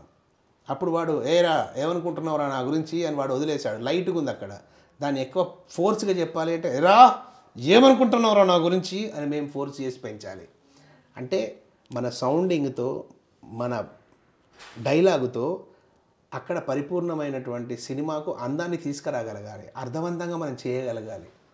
వాస్తవానికి సార్ నటన కంటే కూడా డబ్బింగ్ కళ అనేది చాలా గొప్ప కళ, కఠినమైన కళ కూడా. ఎందుకంటే ఒక కెమెరా, ఒక మైక్ ముందు నిలబడి నీ బాడీని ఎక్కడ ఊపకుండా నీ బాడీలో హావభావాల్ని తీసుకొస్తూ నువ్వు నీ వాయిస్ ద్వారా యాక్టింగ్ చేయాలి. యాక్టింగ్ అంటే ప్రొజెక్షన్ చేయాలి నీ వాయిస్ని, చాలా కష్టమైంది. ఇంకోటి రకరకాల భాషల నుంచి డబ్బింగ్కి వస్తున్నాయి. అవును, ఆ భాషలో ఉండే పదజాలం కానీ ఇంకేదైనా కావచ్చు, మాట్లాడే రీతులు కూడా మారుతాయి. అంటే పెదవుల కదలిక మారుతుంది. ఇప్పుడు ఇంగ్లీష్ మాట్లాడినప్పుడు మనం ప్రొనౌన్సియేషన్ సిస్టమ్ మారుతుంది, హిందీ మాట్లాడినప్పుడు మారుతుంది. అట్లే మరాఠీ కానీ ఇంకేదైనా కానీ ఇప్పుడు మలయాళీ సినిమాలు బాగా వస్తున్నాయి. అవును, వాళ్ళు మాట్లాడే పద్ధతులకు మనం మాట్లాడే పద్ధతులకు చాలా తేడా ఉంటుంది. అవునవును. వాటి అన్నిటిని ఎలా గమనించాలి, ఎలా మనం డెలివరీ చేయాలి అనేది దానికి బేసిక్గా రైటర్స్ ఉంటారు సార్. ఇప్పుడు డైలాగ్ రైటర్స్ ఉండే వాళ్ళు ఏం చేస్తారంటే వాళ్ళకు మీటర్ ఉంటుంది. మీటర్ ఇన్ ద సెన్స్ అంటే మీకు తెలిసింది స్కేలింగ్ ఉంటుంది, డైలాగ్ స్కేలింగ్. అంటే వాళ్ళు తిన్నావా అన్న పదం ఏదంటే సాపటాచా అనుకోండి సపోజ్ తమిళ్లో. ఆ సాపటాచా అన్నదాన్ని మన తెలుగులోకి తీసుకున్నప్పుడు తిన్నావా సరిపోతుందా, తిన్నావా సాపటాచా తిన్నావా సరిపోవట్లేదు, తెలుగు తగ్గింది, దాన్ని ఏం చేయాలి, ఇంకో తెలుగు పదంతో ఫిల్ చేయాలి. ఏం చేస్తే బాగుంటుంది, భోంచేసావా సరిపోయింది, సాపాటాచా భోంచేసావా, లెంత్ వచ్చిందా లెంత్ వచ్చింది, సరిపోయిందా సరిపోయింది, కరెక్ట్ లిప్ సింక్ అవుతుందా అవుతుంది. అంటే ఆ టైమింగ్ అనమాట. ఆ లిప్ ఎంతసేపు అక్కడ ఆడుతుందో అంతసేపు నువ్వు నీ భాషతో ఫిల్ చేయాలి, అర్థవంతంగా ఉండాలి. అందుకని చెప్పేసి డబ్బింగ్ ఆర్టిస్ట్, డబ్బింగ్ రైటర్స్ చాలా గ్రేట్. డబ్బింగ్ రాసే వాళ్ళకు 2 భాషలపైన పట్టు ఉండాలి. తమిళ్ అయితే తమిళ్ కావచ్చు, మలయాళం అయితే మలయాళం కావచ్చు, ఏదైతే ఉందో అది ఆపోజిట్ లాంగ్వేజ్ రావాలి, వాడికి మన ఓన్ లాంగ్వేజ్ రావాలి. వీడికి ఆ భాష పైన పరిజ్ఞానం ఉండాలి, పదజాలం పద సంపద ఎక్కువగా ఉండాలి. ఉంటేనే భోంచేసావా అనొచ్చు, తిన్నావా అనొచ్చు, లేకపోతే ఏరా డిన్నర్ అయిందా అనొచ్చు, లేదా లంచ్ అయిందా అనొచ్చు. ఇంగ్లీష్ కూడా వాడుకోవచ్చు కదా, ఏదైనా వాడచ్చు. అక్కడ ఏది సింక్ అవుతుంది, ఏది భావయుక్తంగా ఉంటుంది, ఆ టైమింగ్ మిస్ అవ్వకుండా. అది ఇంగ్లీష్ అయినా అట్లాగే ఉంటుంది.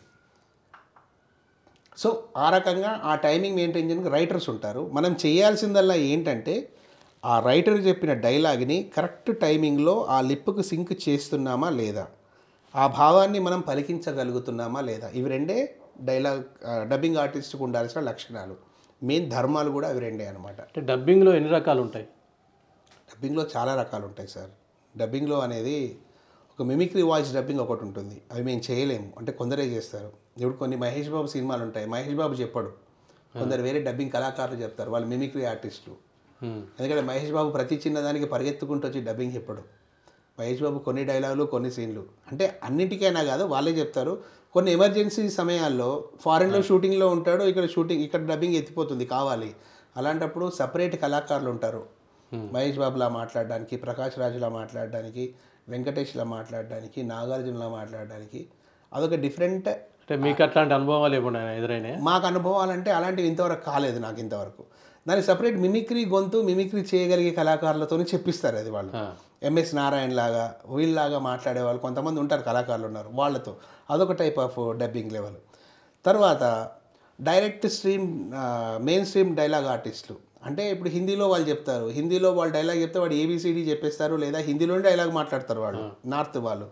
దాన్ని తెలుగులో సింక్ చేసుకొని చెప్పే మన తెలుగు కళాకారులు ఉంటారు, దాన్ని వాయిస్ ఓవర్ డైలాగ్ ఆర్టిస్టులు అంటారు వాళ్ళు ఉంటారు.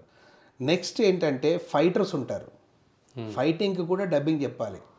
వాడు కొట్టి హూ హా అనడాలు, ఎగిరి పడడాలు, ఒక ఎగిరి మనిషి కింద పడి బంపై పైకి లేచి మళ్ళీ కింద పడతాడు, ఆ 4 సౌండ్లు ఇవ్వాలి, నరాలు తెగిపోతాయి కడుపులో ఉన్నాయి. అంత బలంగా కొట్టిన ప్రతి పంచ్కి ఇవ్వాలి, ప్రతి పంచ్ తగిలింది ఇవ్వాలి, కొట్టింది ఇవ్వాలి, తగిలింది ఇవ్వాలి.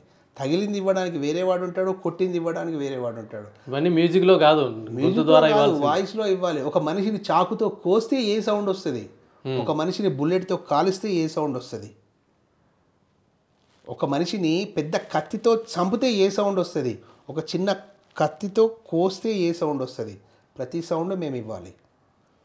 నువ్వు సపోజ్ ఒక కత్తితో బలంగా సప్పన కోసేసాడు, ఒక మనిషి తల పోయినప్పుడు నువ్వు అన్నావు అనుకో, తిడతారు మమ్మల్ని, ఏంటయ్యా అక్కడ వాడిన వెపన్ ఏంటి, నువ్వు చెప్పే డబ్బింగ్ ఏంటి అంటారు, డైలాగ్ తిడతారు. అంటే ఆ కత్తి ఎంత షార్ప్గా వచ్చింది, నీ గొంతునికి వస్తే నీది ఏ రేంజ్లో ఉండాలి, నీ వాయిస్, ఎంత బాధపడాలి, ఎంత నరకాన్ని అనుభవించాలి, గొంతు మెరిపెట్టేలాగా ఏడవాలి, ఫీల్ రావాలి.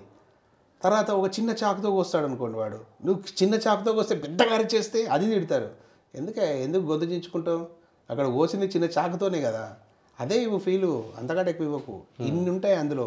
చెప్పేవాళ్ళు కో డైరెక్టర్స్ రెడీ ఉంటారు అక్కడ మాతో చేయించుకోవడానికి. ప్రతిదీ ఏదైనా ఇవ్వాలి.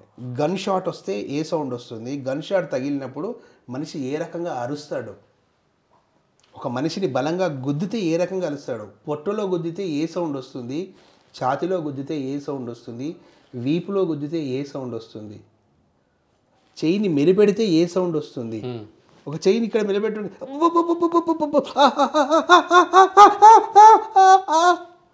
ఇది రేంజ్లో ఉంటాయి ఇందులో కూడా, ఈ సౌండ్లో కూడా, అరుపులో కూడా ఒక్కొక్క రేంజ్ ఒక్కొక్క సౌండ్. ఇది ఫైట్స్లో వాడతారు. ఇది కూడా డబ్బింగే. జనరల్లీ డబ్బింగ్ అనగానే ఎవరికి చెప్పావు, హీరోకా, హీరోయిన్కా, క్యారెక్టర్ ఆర్టిస్ట్గా అంటారు. డబ్బింగ్ అంటే ఓన్లీ వాయిస్ ఒక్కటే కాదు, డబ్బింగ్లో రకరకాలు ఉంటాయి. తర్వాత చిన్నపాటి డబ్బింగ్స్ కూడా ఉంటాయి, క్రౌడ్ డబ్బింగ్స్ అంటారు. మనం చూస్తాం జై జయధ్వానాలు, జై జిందాబాద్ అనేటివి, తర్వాత అరుపులు, తర్వాత ఒక పెద్ద మంటలు వచ్చాయి, మంటలు రాగానే పరిగెత్తుకుంటూ ఎరగడాలు, 10,000 మంది కొట్టుకోవడాలు, లేదా ఒక దొమ్మి జరగడాలు, ఇవన్నీ ఉంటాయి. ఇవన్నీ కూడా క్రౌడ్లో ఫీల్ చేస్తారు. ఇవన్నీ క్రౌడ్ ఆర్టిస్టులు ఒక 100 మందిని, 50 మందిని, 60 మందిని తీసుకొచ్చి వాళ్ళతో పరిగెత్తిస్తారు, వాళ్ళతో అరిపిస్తారు, వాళ్ళతో జై జైలు కొట్టిస్తారు, వాళ్ళతో ఏడిపిస్తారు. ఇన్ని ఉంటాయి సార్, ఇన్ని రకాలుగా ఉంటాయి. డబ్బింగ్ అనగానే డబ్బింగ్ ఏముంది, మైక్ ముందు నిలబడి మాట్లాడతారు అనుకుంటారు. No, so many variations are there. ఎవరికి తెలియదు. సినిమా మొత్తం డబ్బింగే. డబ్బింగ్ గురించి ఎవరు తెలియదు. సినిమా బతికేదే డబ్బింగ్ పైన. సినిమాకు ప్రాణం వచ్చేదే గొంతు కదా. కమ్యూనికేషన్, వాట్ ఈజ్ వాయిసే. నువ్వు వాడు ఇప్పుడు 100 మంది జయధ్వానాలు చేశారు. బాహుబలి సినిమా ఉంది, బాహుబలి సినిమాలో ఒక 1000 మంది పరిగెత్తుకుంటూ వస్తున్నారు. ఒక్కసారి ఆలోచించండి, ఆ సౌండింగ్ ఎట్లుండాలి. అవును, ఆ పరిగెత్తుకుంటూ వచ్చే సౌండింగ్ని 70 మంది ఇస్తారు, 100 మంది ఇస్తారు. 100 మందిని ఒక 4 ట్రాకులుగా విడగొట్టి తీస్తారు ఆ సౌండింగ్ రావాలంటే. 1000 మందిని పెట్టి తీయలేడు కదా వాడు. సో దాని నెంబర్ ఆఫ్ ట్రాక్స్ చేసి దాని వాయిస్ని పెంచి ఒక 1000 మంది సైనికులు ఎట్లా అంటే ఇట్లా కొదవ సింహాలాగా పరిగెత్తుకుంటూ వస్తున్నట్టు ఫోర్స్గా వస్తున్నట్టుగా తీసుకోవాలి. లేదా ఆ 100 మంది చచ్చిపోతున్నట్టుగా, అందులో ఫైట్స్లో చావడాలు, లేదా ఏడుపులు, ఆక్రందనలు, ఆక్రోశనలు, మంటల్లో కాలిపోవడాలు, బంగ్లాపై నుంచి దూకడాలు, ఏది ప్రతి సౌండు ప్రతిదీ తీసుకోవాలి. ఒక తల్లి గర్భస్రావం అయింది, ఏడుస్తుంది, లేదా ఒక తల్లి పురిటినొప్పులు పడుతుంది, ఏడుస్తుంది, అది కూడా యాక్ట్ చెయ్యాలి. వాయిస్ మైక్ ముందు ఒక లేడీని తీసుకొచ్చి, అమ్మ నీకు ఇప్పుడు ప్రసవం అవుతుంది, ప్రసవ వేదన పడాలి తల్లి, ఆ వాయిస్ ఇవ్వు అంటే ఇవ్వాలి. ఆమె ప్రసవ వేదనలో ఎన్ని కష్టాలు ఉంటాయో ఆమెకు అనుభవం లేకపోయినా తన వాయిస్ ద్వారా వినిపించి చేయాలి. అక్కడ 16 ఏళ్ళ పిల్లని చేయమంటారు. అక్కడ 16 ఏళ్ళ పిల్లకు ప్రసవ వేదన ఏం తెలుస్తుంది? చేయాలి, చేస్తుంది. ఎందుకంటే డైరెక్టర్ నచ్చుకునేలాగా వీళ్ళు చేస్తారు కనుక చేయించుకుంటారు వాళ్ళు అక్కడ. అట్లుంటుంది సార్. డబ్బింగ్ అంటే గొప్ప కళ, చాలా కఠినమైన కళ. అది ఇది ఈ రకంగా జీవన భృతి కోసం మీరు ఎందుకన్నారు కదా, ముఖ్యంగా వాయిస్ ఒకటి. ఎందుకంటే ముఖ్యంగా బ్రతకడం కోసం డబ్బింగ్ కళ ఎన్నుకున్నాను, కానీ అదే గొప్ప కళలాగా మారింది. అది ఇప్పటికీ 2011లో నేను కార్డు తీసుకున్నాను, 2024 13 ఇయర్స్ అయింది సార్. ఇప్పటికీ అద్భుతంగా కనీసమైన ఒక 1200 సినిమాలకు డబ్బింగ్ చెప్పి ఉంటాను నేను. 1200 ప్రతి సంవత్సరం 100 సినిమాల చొప్పున. కనీసం హీనపక్షం 50 అనుకోండి, 50 అనుకున్న సగానికి సగం తీసేద్దాం, 600 పైనే సినిమాలు చెప్పాను నేను. 600 సినిమాలకి. సినిమాలు కాక సీరియల్స్ ఇవన్నీ ఉంటాయి. సీరియల్స్కి చాలా సీరియల్కి చెప్పాం, కానీ మానేసాం ఈ మధ్యన. సీరియల్ చెప్పట్లేదు. లాస్ట్ చెప్పింది అత్తారింటికి దారేది, తర్వాత విధి, అంతే. ఇక తర్వాత మళ్ళీ చాలా రమ్మని పిలుస్తారు సీరియల్స్కి వచ్చే వర్క్ ఎక్కువ ఉంటుంది, తర్వాత రెమ్యూనరేషన్ తక్కువ ఉంటుంది, తర్వాత నెంబర్ ఆఫ్ టైమ్స్ వెళ్ళాలి, తప్పులు ఎక్కువ అవుతుంటాయి అందులో.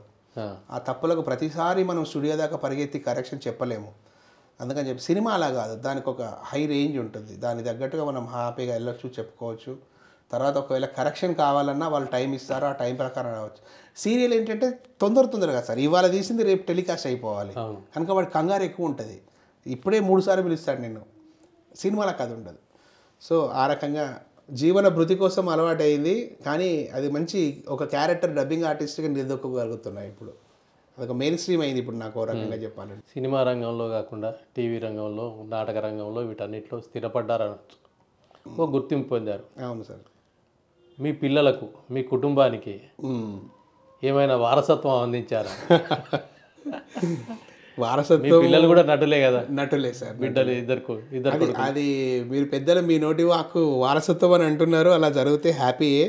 కానీ నేను కంపల్సరీగా వాళ్ళని సినిమా వైపు, నాటకాల వైపు, లేదా సీరియల్ వైపు, డబ్బింగ్ వైపు లాగాలనుకోలేదు. అదృష్టవశాత్తు జరిగింది ఏంటంటే, డైరెక్టర్స్ కానీ, తర్వాత మా ఫ్రెండ్స్ కానీ, వాళ్ళు చూసి పిల్లలు బాగా యాక్టివ్గా ఉన్నారు, చెప్పగలుగుతారు అని చెప్పి వాళ్ళే తీసుకెళ్ళి వాళ్ళు చెప్పించుకున్నారు. పిల్లలు ఇప్పుడు మొన్న వచ్చిన కేజీఎఫ్ కానీ, తర్వాత కల్కి కానీ, అంతకుముందు వచ్చిన ఇదేంటి ఇంకా KGF 1, KGF 2, అండ్ రకరకాల ఇంటర్నేషనల్ మూవీస్కు, తర్వాత వెబ్ సిరీస్లు, ఇంటర్నేషనల్ వెబ్ సిరీస్లు, తర్వాత పిల్లల కామిక్ షోస్ వస్తాయి కదా సార్, ఈ టిన్ లాంటివి అట్లాంటివి ఉంటాయి, టున్ అని చెప్పేసి, తర్వాత రకరకాలుగా ఉంటాయి కదా, మిక్కీ అండ్ మౌజ్ అట్లాంటి వాటి అన్నింటి కూడా డబ్బింగ్ చెప్తారు పిల్లలు. చాలా బిజీగా ఉంటారు, చిన్నోడు పెద్దోడు ఇద్దరు కూడా. పెద్దోడు యాక్టింగ్లో ఉన్నాడు, ఆల్రెడీ మిషన్ ఇంపాసిబుల్ సినిమాలో వాడు హీరోగా చేశాడు, చైల్డ్ హీరోగా, జయతీర్థ పెద్దోడు. చిన్నోడు కూడా చేశాడు పూర్ణబోధ. వాళ్ళకు థియేటర్ అనుభవం కూడా ఉంది సార్. రంగస్థలంలో వాళ్ళు స్టేట్ లెవెల్ అవార్డ్స్ తీసుకున్నారు, డబ్బింగ్లో కూడా మంచి పేరుంది వాళ్ళకి. ఇప్పటికీ లక్ష్మీకిరణ్ అబ్బాయిలు జయతీర్థ పూర్ణబోధ అనగానే మెయిన్ స్ట్రీమ్ కంపల్సరీగా మనకే కాల్స్ వస్తాయి. ఏదైనా డబ్బింగ్ విషయం ఉందంటే ఫస్ట్ మనల్నే కాల్ చేస్తారు, పిల్లలు ఫ్రీగా ఉన్నారా. అంత అదృష్టం ఏంటంటే వాళ్ళు కూడా మంచి నిలదొక్కున్నారు, ఏదైనా చెప్పగానే గ్రాస్ప్ చేసి. వాళ్ళ చదువులకు ఆటంకం కలగట్లేదా? మరి ఆటంకం ఉండదు సార్. ఇది చిన్నపిల్లలకి ఎక్కడైనా ఆర్టిస్టులకు వచ్చేసరికి షూటింగ్స్ అయితే మనం ఖచ్చితంగా డేస్ మిస్ అవుతాయి. ఆ షెడ్యూల్ ప్రకారంగా మనం ముందు స్కూల్లో పర్మిషన్ తీసుకోవాల్సి ఉంటుంది. కాకపోతే డబ్బింగ్స్ అనేసరికి ఏంటంటే ఆఫ్టర్ 5 పెడతారు పిల్లల కోసం. ఎలాంటి డబ్బింగ్స్ ఉన్నా కానీ స్కూల్ అవర్స్ పిల్లలకి మిస్ అవ్వకుండా, స్కూల్స్ క్లాసెస్ మిస్ అవ్వకుండా ఆఫ్టర్ 5 నుంచి 7, 7:30, 8 లోపట్టే ఫినిష్ చేసి పంపిస్తారు. ఎందుకంటే మళ్ళీ పిల్లలు అలసిపోతారు, ఇంటికి వచ్చిన తర్వాత చదువుకోవడము లేదా రెస్ట్ తీసుకోవడము వాళ్ళకు ఉంటాయి కనుక వాళ్ళు ఎక్కువ ఇబ్బంది 12, 1 గంట, 2 దాకా ఎప్పుడు పని చేయించారు. రాత్రిళ్ళు కూడా వాళ్ళతో మ్యాక్సిమం 1.5 hour, 2 hours వర్క్ చేసి పంపించేసేస్తారు వాళ్ళని. సో ఆ రకంగా మనకి ఇబ్బంది లేదు, పిల్లలిద్దరు కూడా. మీ ముగ్గురిని తీర్చిదిద్దేది గృహిణి. అంతే కదా సార్. ఆమె పాత్రే చాలా గొప్పది, పాత్రే చాలా గొప్పది, చాలా చాలా గొప్పది సార్ అసలు. ఎందుకంటే మీరు అన్నది కరెక్ట్. ఇప్పుడు మా పిల్లల విషయానికి వస్తే నేను షూటింగ్స్లో ఉంటాను లేదా స్క్రిప్ట్ వర్క్లో ఉంటాను, నేను ఇంట్లో ఉండను, వాళ్ళకి డబ్బింగ్ వస్తుంది, తనే తీసుకెళ్ళేది. ఏ స్టూడియో అంటే ఆ స్టూడియోకి తనే తీసుకెళ్తుంది. శబ్దాలయాకి వెళ్ళాలా, రామానాయుడికి వెళ్ళాలా, పద్మాలయాకి వెళ్ళాలా, అన్నపూర్ణకి వెళ్ళాలా, సురేష్ ప్రొడక్షన్స్కి వెళ్ళాలా, తర్వాత ఎక్కడ అనుకోండి ఇక మన దగ్గర ఇంచుమించుగా 40-50 స్టూడియోలు ఉన్నాయి. ఆమెకు ప్రతి స్టూడియో తెలుసు. ఇప్పుడు నాకు కొన్ని తెలియదు ఓ రకంగా చెప్పాలంటే. తను వెళ్తుంది, తనే తీసుకెళ్తుంది, ఆటో బుక్ చేసుకుంటే. చెప్పిన పేరు చెప్పలే మీరు, ఇట్లా మిస్ అయితే. శ్రీవాణి సార్, తన పేరు శ్రీవాణి, సరస్వతి అసలు పేరు శ్రీవాణి అని చెప్పేసి మన ఇంటికి వచ్చుకున్నాక మార్చుకున్నాం. అంటే అమ్మవారి పేరే శ్రీవాణి కూడా సరస్వతి కదా, అదే పేరు పెట్టుకున్నాం కానీ శ్రీవాణి అని మార్చుకున్నాము. సో తన తన తన ఎంకరేజ్మెంట్, తన సహాయ సహకారాలు ఎప్పుడూ ఉంటాయి సార్ మాకు. అది లేకపోతే మీకు తెలియదు ఏముంది, గృహిణి లేకపోతే మనం ఏం చేయలేము, ఒక్కడు కూడా ముందుకు వేయలేము. తాను అన్ని రకాలుగా అటు పిల్లల్ని డబ్బింగ్కి తీసుకెళ్ళడము, షూటింగ్స్ కూడా తను తీసుకెళ్తుంది. ఉండాలి కదా, నేను ప్రతి దగ్గర మన పిల్లలు పట్టుకొని ఉండలేము, చిన్న పిల్లలు వాళ్ళకి. ఎందుకంటే తండ్రి కంటే కూడా తల్లి ఉంటేనే ఎక్కువ వాళ్ళు కొంచెం హ్యాపీగా ఫీల్ అవుతారు, కొంచెం వాళ్ళు ఉండగలుగుతారు. మనకు అంత స్వచ్ఛగా ఉండగలుగుతారు. మనం కూడా అంత ఓపికగా వాళ్ళని చూసుకోలేము సార్ ఓ రకంగా చెప్పాలంటే. అందుకే తనే అన్ని బాధ్యత తీసుకొని కుటుంబాన్ని ముందుకు సాగడంలో తన వంతు పాత్ర చాలా గొప్పది, అద్భుతమైంది, అతి ముఖ్యమైనది ఓ రకంగా చెప్పాలంటే. ఇది సార్, ఇది లక్ష్మీకిరణ్ గారి జీవితం. లక్ష్మీకిరణ్ గారు ఎన్ని రంగాలలో తమ అనుభవాన్ని పండించారు, ఎన్ని రంగాలలో నిష్ణాతులుగా నిలిచారనేది తెలియపరిచాం. త్వరలో మరో ప్రముఖునితో మీ ముందుకు వస్తాం. నమస్కారం. నమస్కారం సార్, ధన్యవాదాలు సార్. నేను కూడా ఒక మాట చెప్పాలనుకుంటున్నా. మీలాంటి గొప్పవాళ్ళు మమ్మల్ని మన జిల్లాకు, మన తెలంగాణ రాష్ట్రానికి పరిచయం చేయడానికి చేస్తున్న ఈ గొప్ప కార్యక్రమం చాలా చాలా ఆనందదాయకం. అందులో నన్ను కూడా ఒక భాగస్వామ్యం చేసినందుకు చాలా సంతోషంగా ఉంది సార్. S6 టీవీ ఛానల్ వ్యవస్థాపకులకు కానీ మీరు వచ్చి ఈరోజు మా ఇంట్లో మమ్మల్ని ఇంటర్వ్యూ చేసి ఒక గుర్తింపునిచ్చారు నాకు. అంటే ఒక మెదక్ జిల్లా, అంటే ఉమ్మడి మెదక్ జిల్లా కావచ్చు, సిద్దిపేట జిల్లా నుంచి వీడు ఒక కళాకారుడు ఉన్నాడు అని చెప్పేసి నాకు గుర్తింపునిచ్చి నన్ను మన వాళ్ళందరికీ పరిచయం చేస్తున్నారు. ఇది నా అదృష్టంగా భావిస్తున్నాను. ఎప్పుడూ మన ప్రేక్షక దేవుళ్ళ ఆశీస్సులు మా పైన ఉండాలి, మా పిల్లల పైన ఉండాలి. మమ్మల్ని ఎప్పుడు కూడా మీవాడు అనుకోండి, మీ లక్ష్మీకిరణ్ అనుకోండి, మీ ఆశీస్సులు మాకు ఎప్పుడూ ఉండాలి. ధన్యవాదాలు sir. Thank you very much.